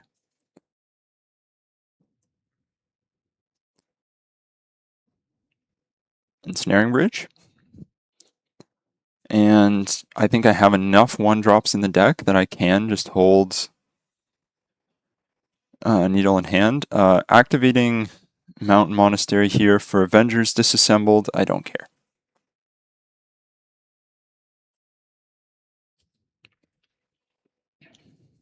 Anything that says May Search, I don't care. Sunken Citadel, I don't care. Erode, I don't care. Like the number of cards now that are relevant between me and drawing Pithing Needle are basically Karn Wrath of the Skies. So if they activate Mountain Monastery now, I will be using Codex Shredder. And if they don't, I won't be, and I will just go to my turn and cast this Pithing Needle.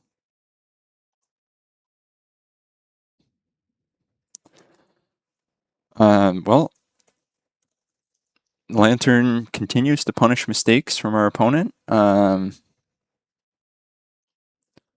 with Monastery named and 4 mill rocks, as long as we don't get an extra card in hand, they can actually target their own Kahira to make them shuffle. I don't know if they will do that. Solitude, like as long as we don't have too many 3-drops in a row on top of our deck, we will be fine. But here, yeah, we're just in Turbo Mill. I mean, what a game. We had a game plan and we stuck to it. Is it disrespectful to name You Are Already Dead? I think we're going to name Demolition Field because it's the one on the battlefield. But if you just don't have a land against the land destruction deck, then a lot of their deck is turned off. And a lot of their deck is just lands. So, wow, I went from thinking we were pretty down and out to admittedly their very random concession. Still don't totally understand that, but I mean, I'm not going to complain. You can have a Solitude. I think I might just not do anything and draw the other Codex Shredder, but we've won this game. It's over. Lantern is still one of the best decks in Modern for just punishing mistakes or punishing poor play. It also kind of works in the reverse too, where when you're playing Lantern, you have to play pretty tightly. I do think this game is also a lesson of don't concede. Like we were very low percentage to win this game, but actually we weren't even that low percentage. I think finding Mox Opal, like we needed 1 land plus Mox Opal. I don't know the exact math, but I think we were fairly likely to play it. We get the win, they scoop it up there. Well played by Lantern. Loki was amazing that match. I will say in the Ponza matchup specifically, I am 2-0 against it with Loki, so I think if that's a matchup you see a lot, a great card. Shout out to everyone that stuck through this match. It was a really good one, and let's get into round 4. Round 4, we are on the draw with basically a 4-lander with Inquisition, but I'm going to keep it for science because I want to see is turn 1 Urza's Saga plus Inquisition a viable plan, or is that too slow for Modern? Would probably like it even better if I was on the play, although that would slightly make their mulligan a bit better. Tron. Well, we will see. Ensnaring Bridge, kind of a rough pickup considering what the rest of the hand looks like. Let's see what they're working with. Oh, it's blue Tron with nothing.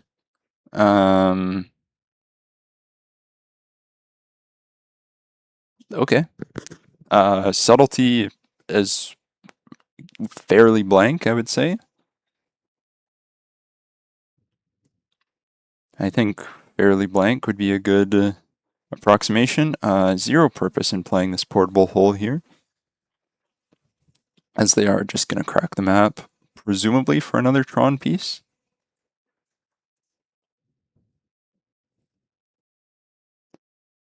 They play the mine, which we knew about. So we're just going to make constructs, which are also now just bigger than subtlety. Loki next turn will be amazing. We could get Loki this turn, and crack the baubles to draw more cards, but I think I'd rather just grab the Codex Shredder and start bashing.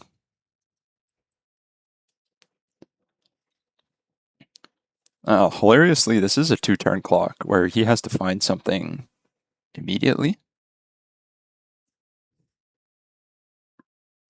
Otherwise, I just play the portable hole. I guess Subtlety can chump for a turn. I think I play the Shores, and then I'm just going to swing immediately.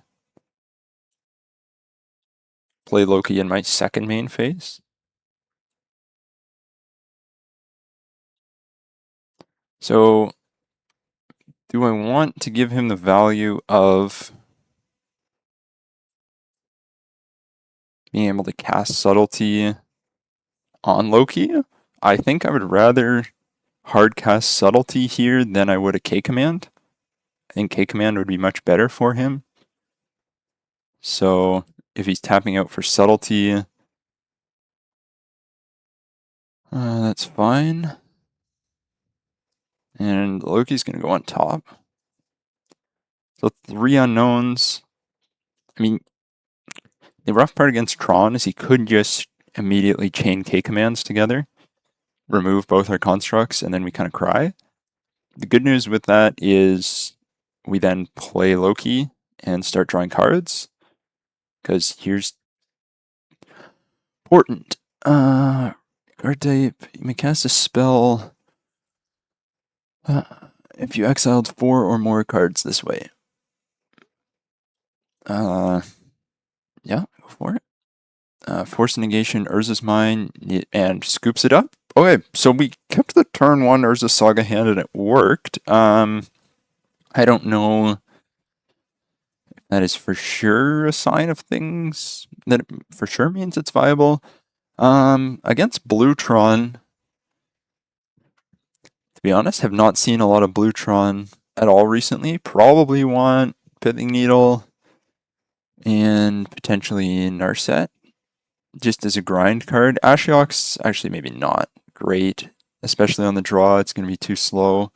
A lot of the time, Portable Hole, again, without Word of Invention, I don't know if I mentioned this in the deck tech or not, but Portable Hole's not a great answer to Chalice of the Void. So it's kind of the main thing would hit in this matchup is Chalice of the Void. So I think we keep our value creatures, we keep Narset, and we add in the Pithing Needle and the Hand Disruption, and try to go turbo value and just play a bunch of cards that get easy or relatively easy.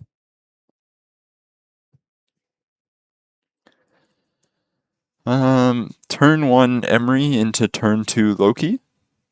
I mean, we put creatures in the deck. I'm going to play some creatures. Turn 1 Odawara played. Excellent. Double Loki.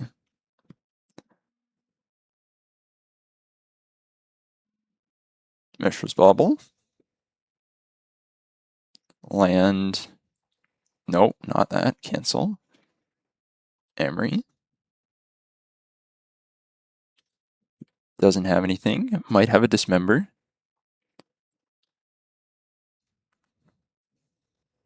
I think the fact that we milled a Mishra's Bauble means I don't want to crack this one, because next turn I can play Loki, recast the Mishra's Bauble from the graveyard, and draw 2 cards, plus the 2 off Bauble, so I can draw 4 cards.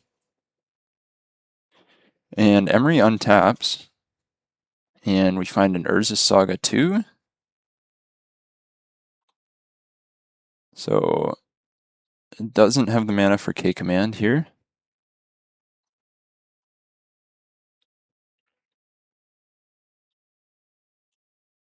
Did pause on the excellent. Mishra's Bauble. We messed up. Obviously should have tapped the Opal for mana before. We'll see if we get punished for that. We don't really. One with the Multiverse. It seems like they're pretty in on Portent of Calamity. If they're pretty in on Portent of Calamity, might have been a good idea to bring in the Aethersworn Canonist. I wonder. They're going to stock up. I think we're going to be in on making constructs. So if we make a construct and play a Mishra's Bauble, that gives us 3 for Opal. We can play the Pithing Needle. They don't reveal anything they draw. So we could name Karn or Expedition Map. If they play Expedition Map, though, next turn, they have to spend all their Tron lands in order to get Tron. Draw a card. Ugin, Eye of the Storms.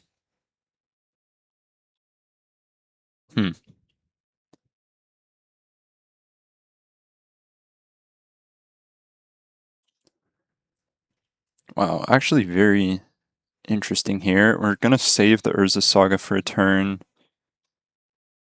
Get Mox Opal. Maybe, sorry, not Mox Opal, Mishra's Bauble. Gonna cast the Mishra's Bauble. Gonna play a Concealed Courtyard and activate Urza Saga. And then going to cast Thoughtseize.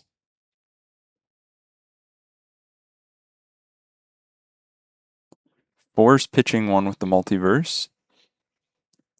So now the question becomes, how likely is it that they have Tron? If they have natural Tron, we can actually kind of attack the Ugin down.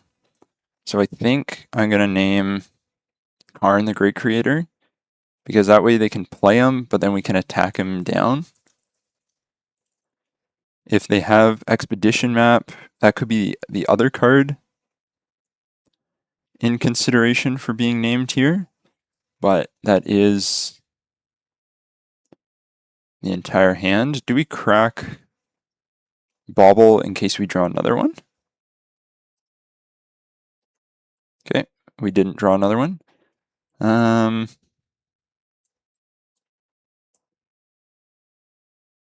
Okay, we do find a Lantern, which means we can get Codex Shredder.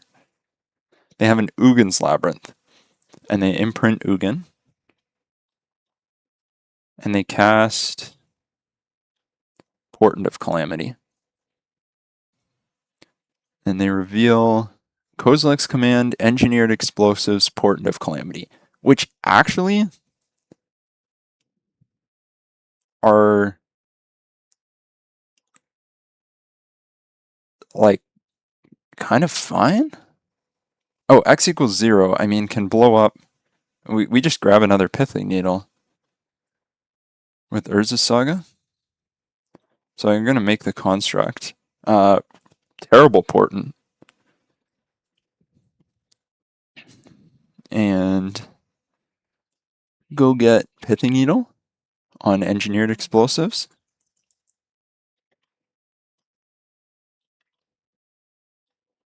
And then I don't know why Mox Opal's grayed out. 5. Yeah, there's no way we can get lethal this turn. Do we take the K command or do we take the Portent? They have access to... Oh, they have a ton of mana next turn anyway. But they won't have access to one with the Multiverse. So I think we take Portent. Kind of cry through... cast... Mox Opal through... Draw another Emry, another land. So then Lantern, Shredder on top.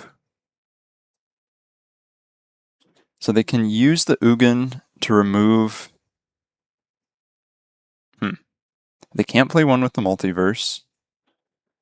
They gotta cast K command. So they can make spawns and scry draw.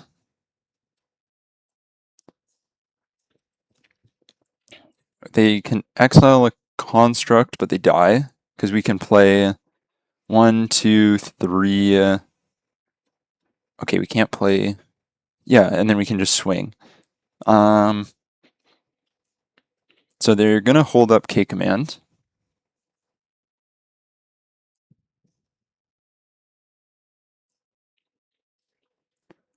So they don't have engineered explosives. They only have 1 K command. They don't have a portent. Ugin's on the battlefield. Tower's on the battlefield, but they have 1 in hand. Okay, I'm not positive I have their hand right. They might go spawns. Urza Saga gains the ability. I'm gonna play a Spire of Industry. Tap the Concealed Courtyard for a Codex Shredder. Tap Emry for. I guess they can make a pseudo infinite amount of spawns anyway.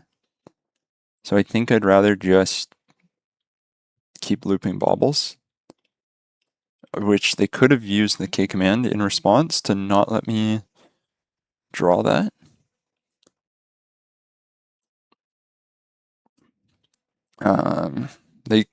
They're forced to make tokens, and then are they going to exile a creature or are they going to scry draw? I think I would rather them exile a creature. So that means they'll probably scry draw. Yeah, so they are going to scry 7.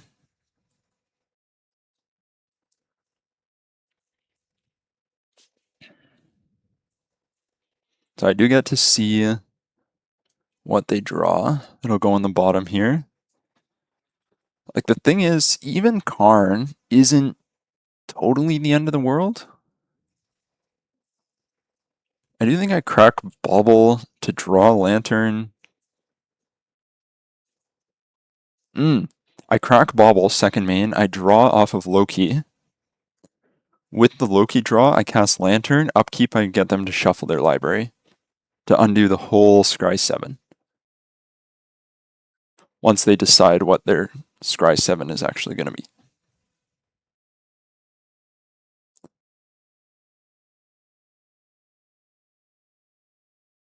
Which they are. I mean, so they draw Portent of Calamity and leave.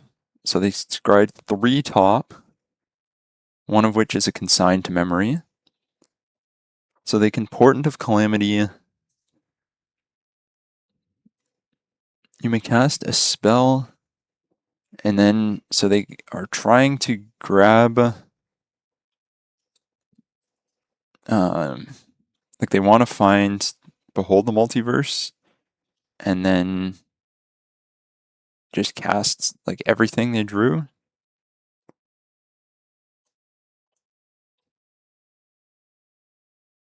Which I don't really know if I have a good answer to that.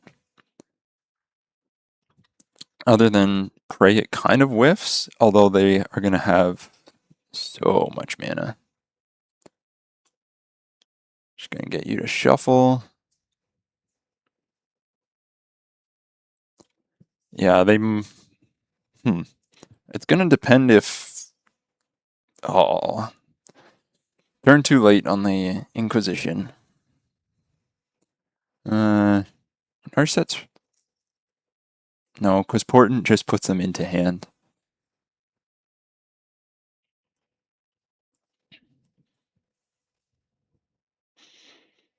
Like, Ugin can exile Loki, gain them some life, and then we just grab another needle for it. They play a tower, they're going to tap so much mana and just cast Portent like X equals 1,000,000. So I think I actually just do this. Just to see everything. They're going to leave some of their spawns. Kind of surprised. I've seen Aspiring Spike has played some fun, like, X spell brews with, like, Portent and K Command and Mind Over Matter. Obviously not this. This is more just Blue Tron. But they're basically, it seems like they're just deciding what X is going to be. Funny thing is, I would mill this island pretty quickly. if they just cast Ugin. But like they gotta be casting Portent here, right?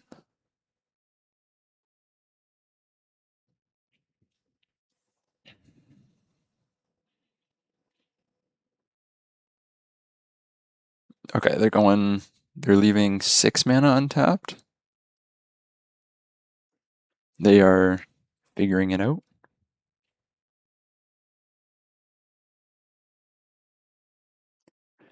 And Portent X equals 8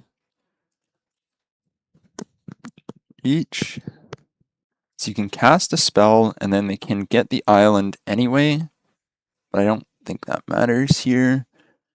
Sync, K-Command, Chalice, stock up, Ugin's Lab. So they can get one land, one instant. So either Sync or K-Command, get the Chalice and get stock up. Chalice would obviously be a problem if we didn't just have a bajillion creatures in an Urza Saga. So they choose stock up, K-Command, Ugin's Lab, and Chalice. Right, because they can choose K-Command twice. So then they're gonna look at their top 5 and grab 2. Like, we're not dead. I wouldn't say we are in a particularly strong position, especially given that they could have got anything off of that stock up. Chalice X equals 0? I mean, okay. I can loop Lantern from the graveyard. And now they have K-Command in hand. I mean, I do think I actually don't make the third. I mean, this construct I make for sure. The power plant I leave on top because they already have infinite mana. I can't cast Inquisition. And now that I remember I can't cast Inquisition, it makes the Narset decision very easy. Meaning, obviously, I just play out the Narset. And the question is, do I think I just grab Needle on Ugin. And then I'm not sure how they kill me.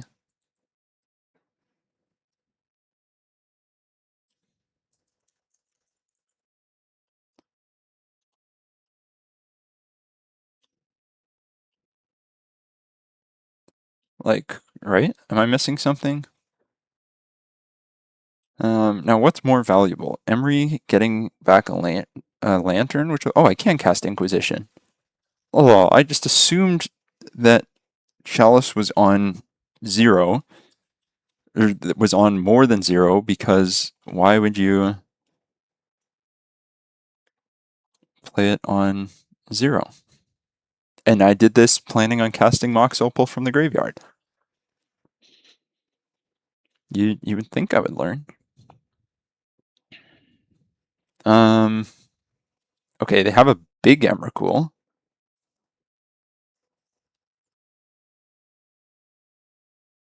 Does she kill me? I mean, probably. I have Thought Seizes, so I can Emry Mill to try to find one. I want the one that I can still use. Unfortunate. And then I do think just milling, like I'm not just dead to Emrakul, as crazy as that seems. There's nothing in, well, oh, I got double Codex Shredder. Definitely want that. Again, kind of surprised in their timing on K-Command. Like, they could exile, but they probably They probably want to block and then... So the Annihilator, they swing with Emrakul, but she doesn't have Vigilance. Swing with everything, if my right click can work. She doesn't have Vigilance, so I sack 1, 2, 3, 4, 5, 6 probably. And then I still have 1, 2, 3, 4, 5, 6, 7, 8 eights. I still have 4 8 eights. Which isn't the worst thing to have in the world.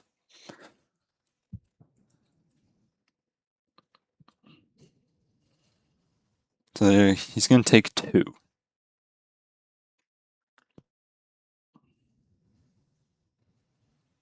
I think. Sacrificing all the spawns, because unfortunately... and he is going to scry draw.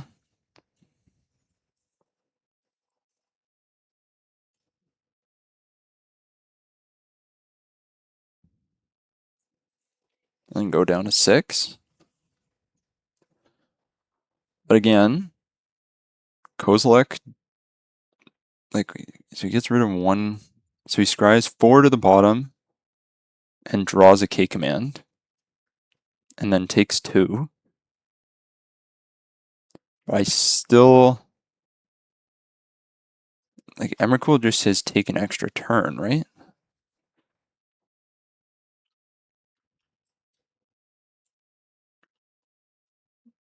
So... I guess we let him take an extra turn.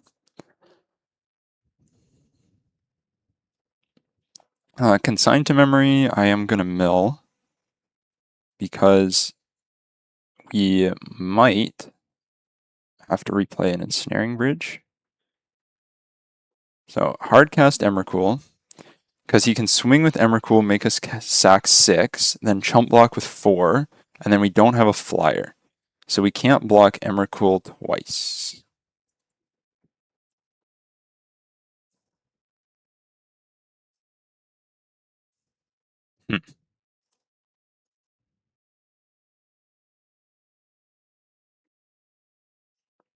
Definitely an interesting game. Do we want to mill the consign so that we draw Emry? And then on his next turn, we can mill this K command and draw another Loki, even though Loki doesn't really do anything. If he still has a K command in hand. So if he K commands, makes a bunch of spawns. So he is casting K command, X equals a ton. Target player scries draw and exiles a construct. Wait, that's good for me, right?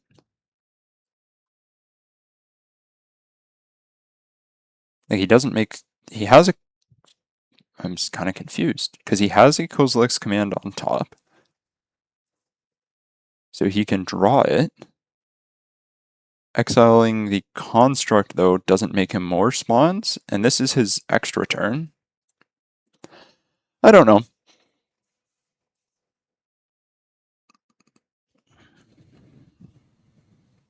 Okay, now that is unfortunate here. This is going to significantly impact our ability to win the game.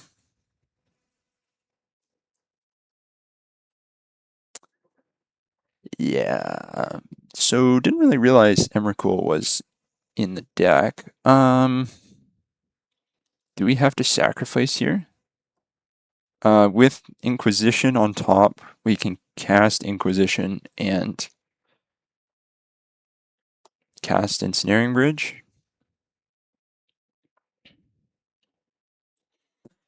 Annihilator 6. So I think I go 1, 2. We actually haven't seen Karn, so I think I can sacrifice that. I'm going to sacrifice the Loki is 4. EE on 0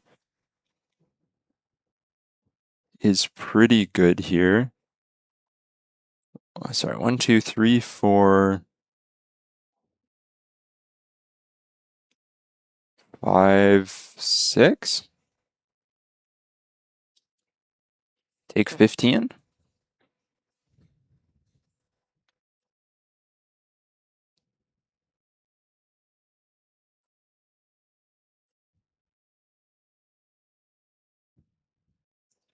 And then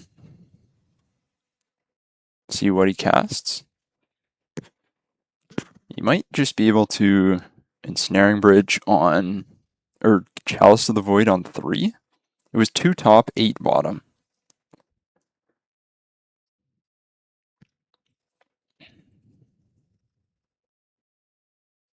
So he's going to scry draw. So he's just going to draw the Consigned to Memory. But he only has 1.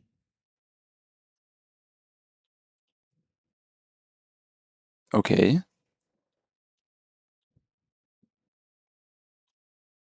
I'm going to Inquisition you.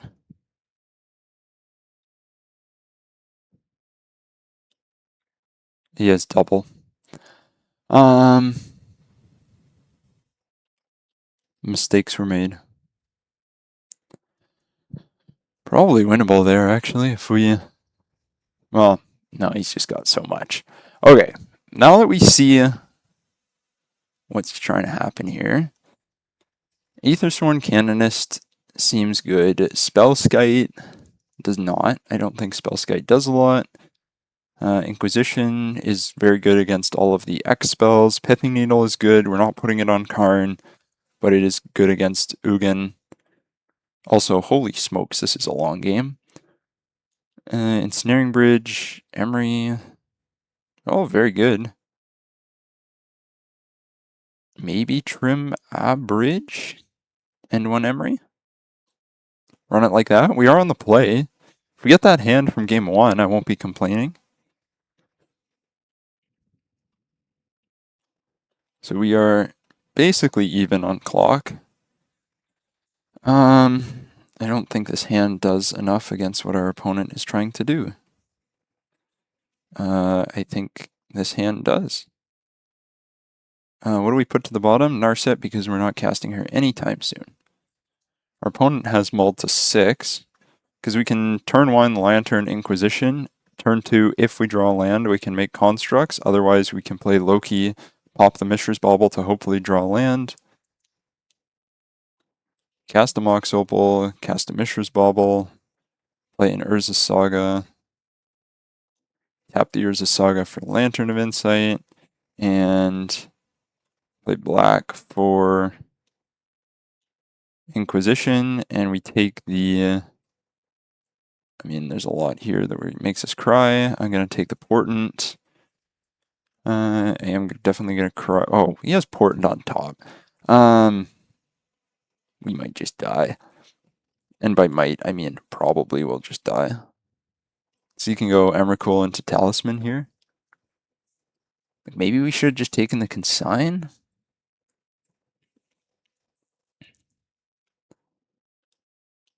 So, no other land. Wish these two, order of these two cards was flipped. Elects not to counter that. Loki. Activate, draw a card. And Pixis, I mean, we're not going to get a construct out of this Urza's Saga. So he's got Lab, and has Portent. We are going to be able to get a lock established. The question will be, how bad is this Portent for us whenever it inevitably comes down? Oh, that would be... There's no... If we sacrifice here to draw the Inquisition, I think we're better off just getting another Codex Shredder. Unless he consigns this, then I play the other Codex Shredder, mill this consigned to memory. So do exactly what I just said. Mill this consigned to memory, draw the Inquisition. Opal is turned on. You may play lands and cast spells. Pretty good card. Inquisition you. Take the Portent. So leaves them with an Ugin's Lab. One with the Multiverse. I do think I'm going to exile Upkeep. Obviously, like a lot of strong cards he could have, but him drawing an island into Ugin's Lab, it might be over. We have the land for Ensnaring Bridge, but there's no rush to cast it. He doesn't have any ways of drawing cards, and we have an Academy Ruins on top of the deck. And I do think this is a pretty good position. Oh, another land on top? Amazing. With 2 Mill Rocks, like, we're so ahead, we don't even need to use the Codex Shredder to draw the extra card. I mean, the Mishra's Bauble is probably going to be enough to start drawing extra cards. But I mean, okay. It is Tron. He could just have 3 K commands on top of his library, and that still wouldn't be enough because end step we can mill. So he's on a, actually, I think I put the bauble I know about on top just to then draw the other bauble. Actually, that's just taking game actions. That doesn't actually do anything. Yeah, we literally could have just done the same thing. Although I guess this does get us 2 Loki triggers without us needing to mill the Chalice. And then I actually don't know if it's correct to mill the Chalice or not. Like, the thing is, does Chalice kill us? And I think the answer is no, and I think we're at the stage in the game where we can let him have anything that doesn't kill us. So, and we now have a 2-drop creature, a 3-drop creature, and 0 drops we can loop from the graveyard. So I don't even think Chalice wins here. I think it's actually just game over. Okay, he goes for getting rid of the 0 drops. But you have no hand, sir. And then I have a, 4 turn clock. I'm going to name Ugin's Labyrinth. Because actually, 1, 2, 3, 4, 5, 6, I mean, miles away from casting Emrakul. Boom, white. I want to cast the... I do want to cast Emry first. Emry. Not countered by Chalice. And then Aethersworn Canonist. Also not countered by Chalice. And Constructs. Not countered by Chalice. Ugin's Labyrinth. Ugin's... Wow. This might actually be the single longest game I've ever had. I'm just looking at how long the recording's going. So I take each video, or each game is usually its own video because I don't record them all at the same time, and then I put them together. And so they're dead. Yours is mine on top. GG's. Incredible game here. So I can see that I've been recording for 37 minutes for this video, which is just this match, which is a win. And we are now 3-1 with Loki and Emry. Very happy with that. Let's hope for a quick round 5.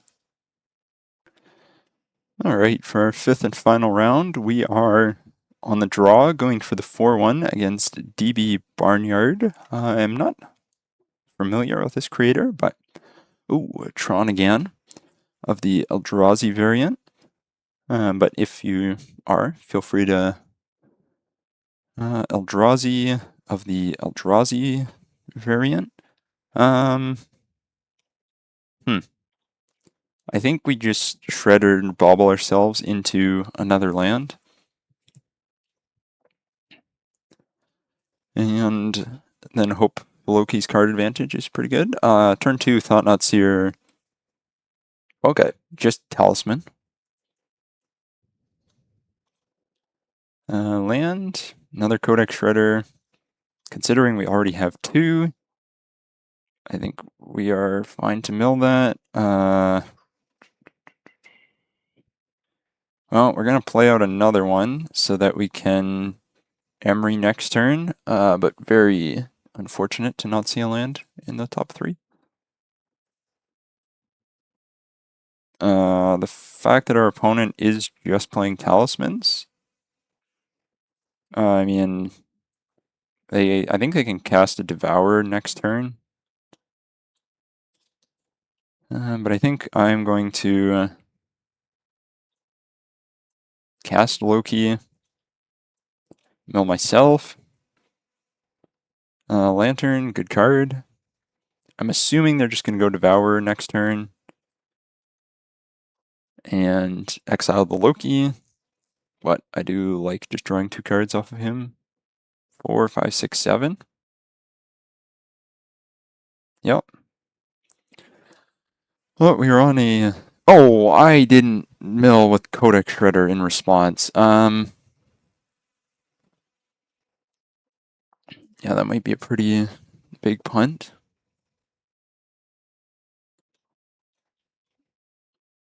Would have drawn a land. Am I just dead? I think I gotta cast this Emry. And then, actually, depending on our draws here, getting a Lantern down is pretty good. Do I want them to draw a Rumble? No. Do I want to draw a Thoughtseize? Also no. So Pixis would be good here. I think milling the Thoughtseize is maybe more important, but that could be incorrect. So they're going to smack me for 6. Rumble can only get a permanent. K-Command, Ugin, Eye of the Storms, Eldrazi Temple, and Fatal Push. I wonder what they're going to get.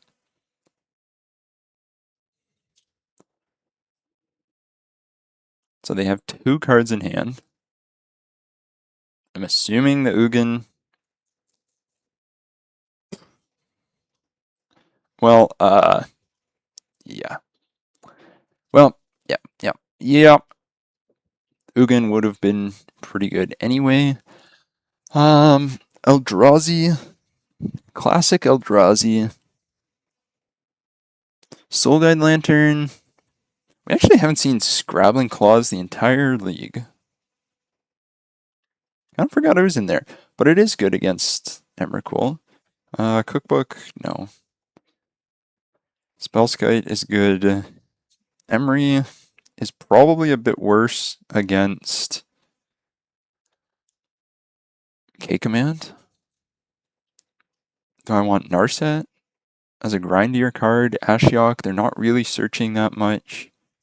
Maybe I just swap go like that? Do I want the Pithing Needle? Yeah, I think so. Let's run it like that. Yes, I would like to go first. Yeah. I will keep the Rush Constructs hand. This is the Rush the Lantern Lock. Oh, what am I casting Pithing Needle on, actually? Maybe Boseiju? No, let's just do Ugin.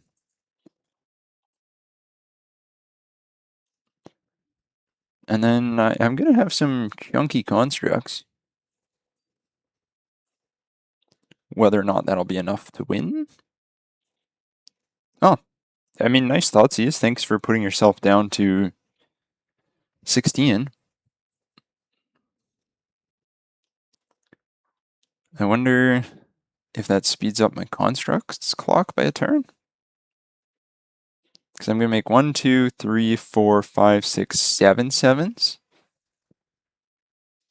So I don't think it directly speeds it up. But I'm just going to make 2 constructs and grab Lantern of Insight and hope that that's enough. If you fetch Shock, that speeds up my clock. Kind of a weird mana base for Eldrazi. I guess it makes sense with the Utopia sprawls, but still, you usually just see chooses black. Could have a removal spell here.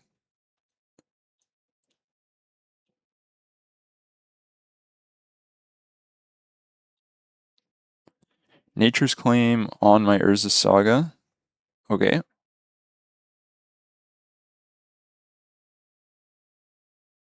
Not the end of the world when I have 2. I do think I just make the construct now to get him down to 9.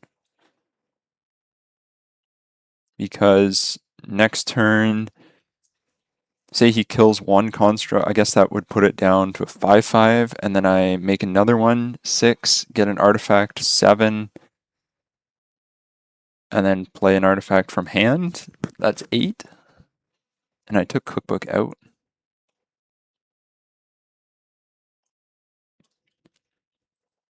So we'll see if his 4 cards in hand.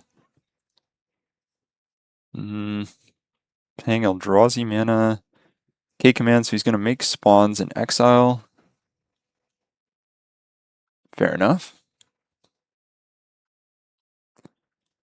So how good do we think these 3 cards in hand are for him? I am assuming they're at least fairly strong. But Misty on top is not, so.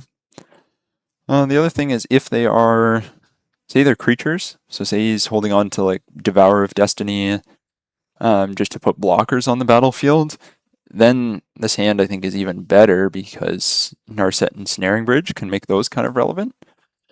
Ugin's Lab was not the card we saw him drew. Oh. He just casts Emrakul again.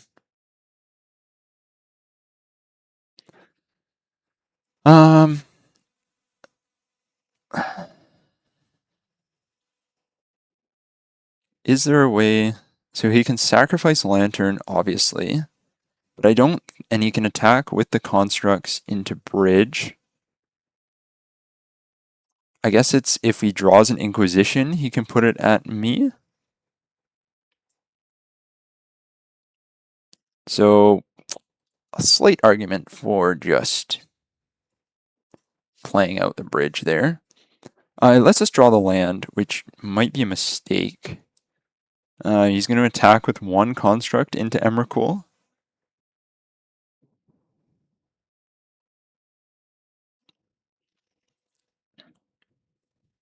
So just a reminder, we are being controlled by our opponent here, who's probably regretting not having an upkeep stop. That's my guess, is it felt pretty automatic. So if he is controlling me and he doesn't have an upkeep stop, then there's no way for Codex Shredder to mill. Whereas if there was a stop, targeting myself. Okay, and then probably going to attack with a construct.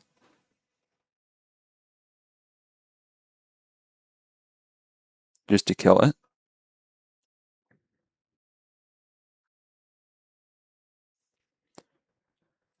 Will he play the land, play Narset down tick, get nothing? No, he's going to mill the Fatal Push. Because he doesn't want to draw Fatal Push now because he knows Ensnaring Bridge is coming down. Fortunately, there's no way for him to have not enough artifacts for Mox Opal. So I'm going to play the Dark Slick Shores because he knows about it. And then no reason to get greedy. I'm just going to play out the Ensnaring Bridge. And like he can put the Ugin or put the Emrakul into his hand and do it again.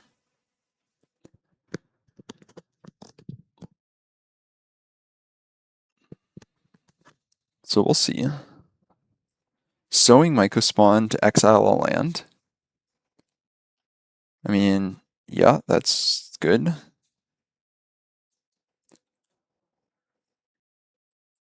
Sanctum of Ugin. So he can get a 7. If he has a 7-drop, he can get another one. What am I looking for here? Not Spire of Industry. Maybe? No, because I can only play one land anyway.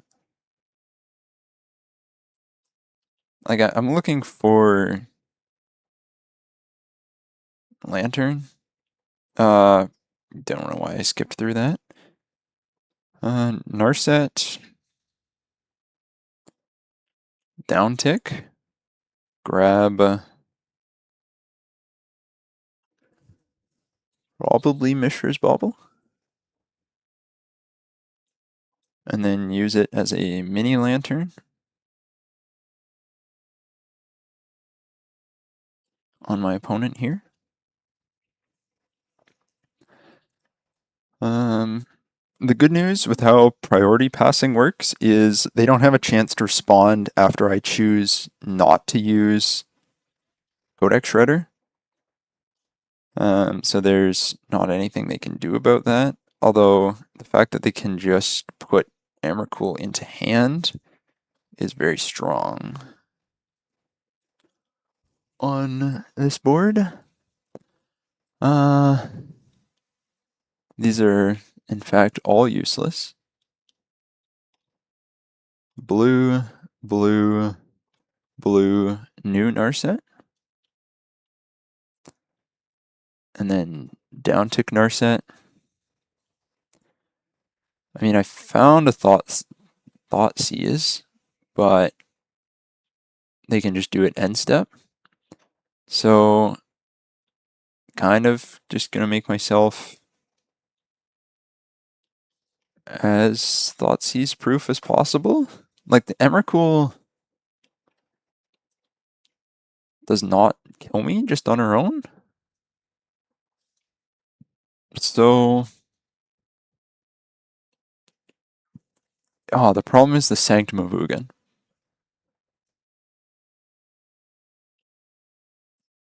If they just have a Ulamog or like anything that exiles when they attack.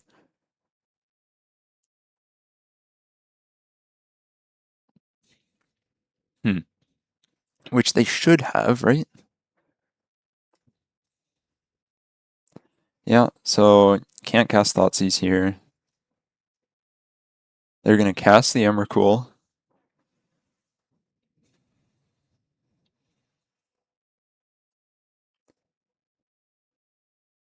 For like a disgustingly low amount of mana.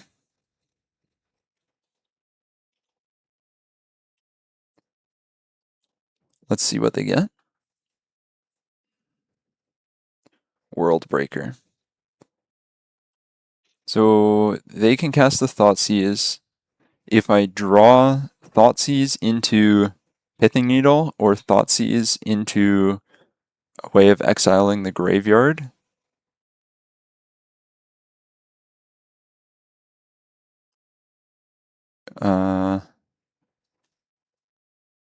yeah, I think. Well, they control my turn. I wouldn't have minded if they used Bauble there. Drawing another Narset, I think, is good. I think they just Legend Rule. Actually, it's kind of bad. They just Legend Rule the one with more loyalty away, downtick Narset, and grab nothing. Although I don't mind those 4 cards going to the bottom. Oh, they're going to Thoughtseize my own Ensnaring Bridge. Makes sense. And then is there anything I can do here? I don't think so. Oh, they activate the bauble? I mean, obviously they should mill the Thoughtseize. If they don't mill the Thoughtseize, if my next card is a Pithing Needle, we are still in this. Come on.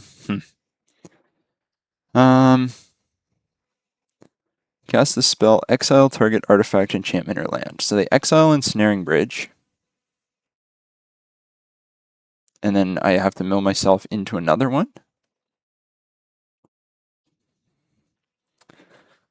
Like, just this doesn't kill me. Like, I still have a turn to find a bridge when you cast, and it gets back from the graveyard. So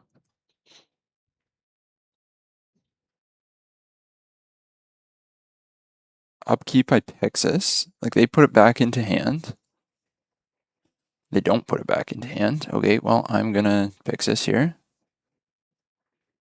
Talisman is fine. So they are gonna get back the World Breaker.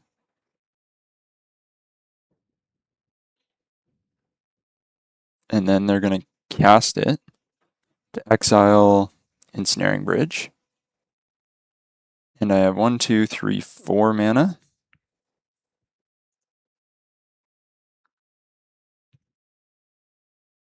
So I don't have enough to get back Ensnaring Bridge. I have a decent number of looks at it. Loki is not an answer here. Lantern is not an answer. Scrabbling Claws, I pay 1 for it and then pay 1 to redraw. And that's not good enough, so I shuffle and hope to draw Ensnaring Bridge. Oh, 1 turn too late. Like if we had 1 more turn, but we were just dead here, so we will scoop it up. 3-2, tough loss to Tron at the end, but let's talk about it in the wrap up. All right, so overall we went 3-2 with the list. I think it actually felt pretty well. We had a lot of very long matches today, a lot of very grindiness that went on, but I guess we went 3-2, so gotta open our treasure chest. Azami and Lodestone Golem, nothing there. But overall, this list, I actually think it felt very good. The energy matchup went really well, minus the whole did we draw that shenanigans. We lost to Frog, which I think overall is still a fine matchup. We're just not going to win them all. We beat Ponza, which was like game 3. I think I played really well. Not to like pat myself on the back that much, but I think game 3 I played really well. Game 2, questionable concession from them in a top deck battle, but we're not going to complain. And then the Tron, I guess we split the 2 Tron variants. I think Loki in those like grindy matchups where they're playing bigger creatures is like really strong, and just gives us a chance in a lot of games where I think he probably otherwise wouldn't. So I'm going to keep playing him, keep testing him out, different versions. Emry was actually pretty good here too. So overall, pretty happy with this league. If you want to see more with Loki, there should be a video on screen now. Don't forget to subscribe to stay tuned for all the Lantern developments, and I will see you guys in the next one.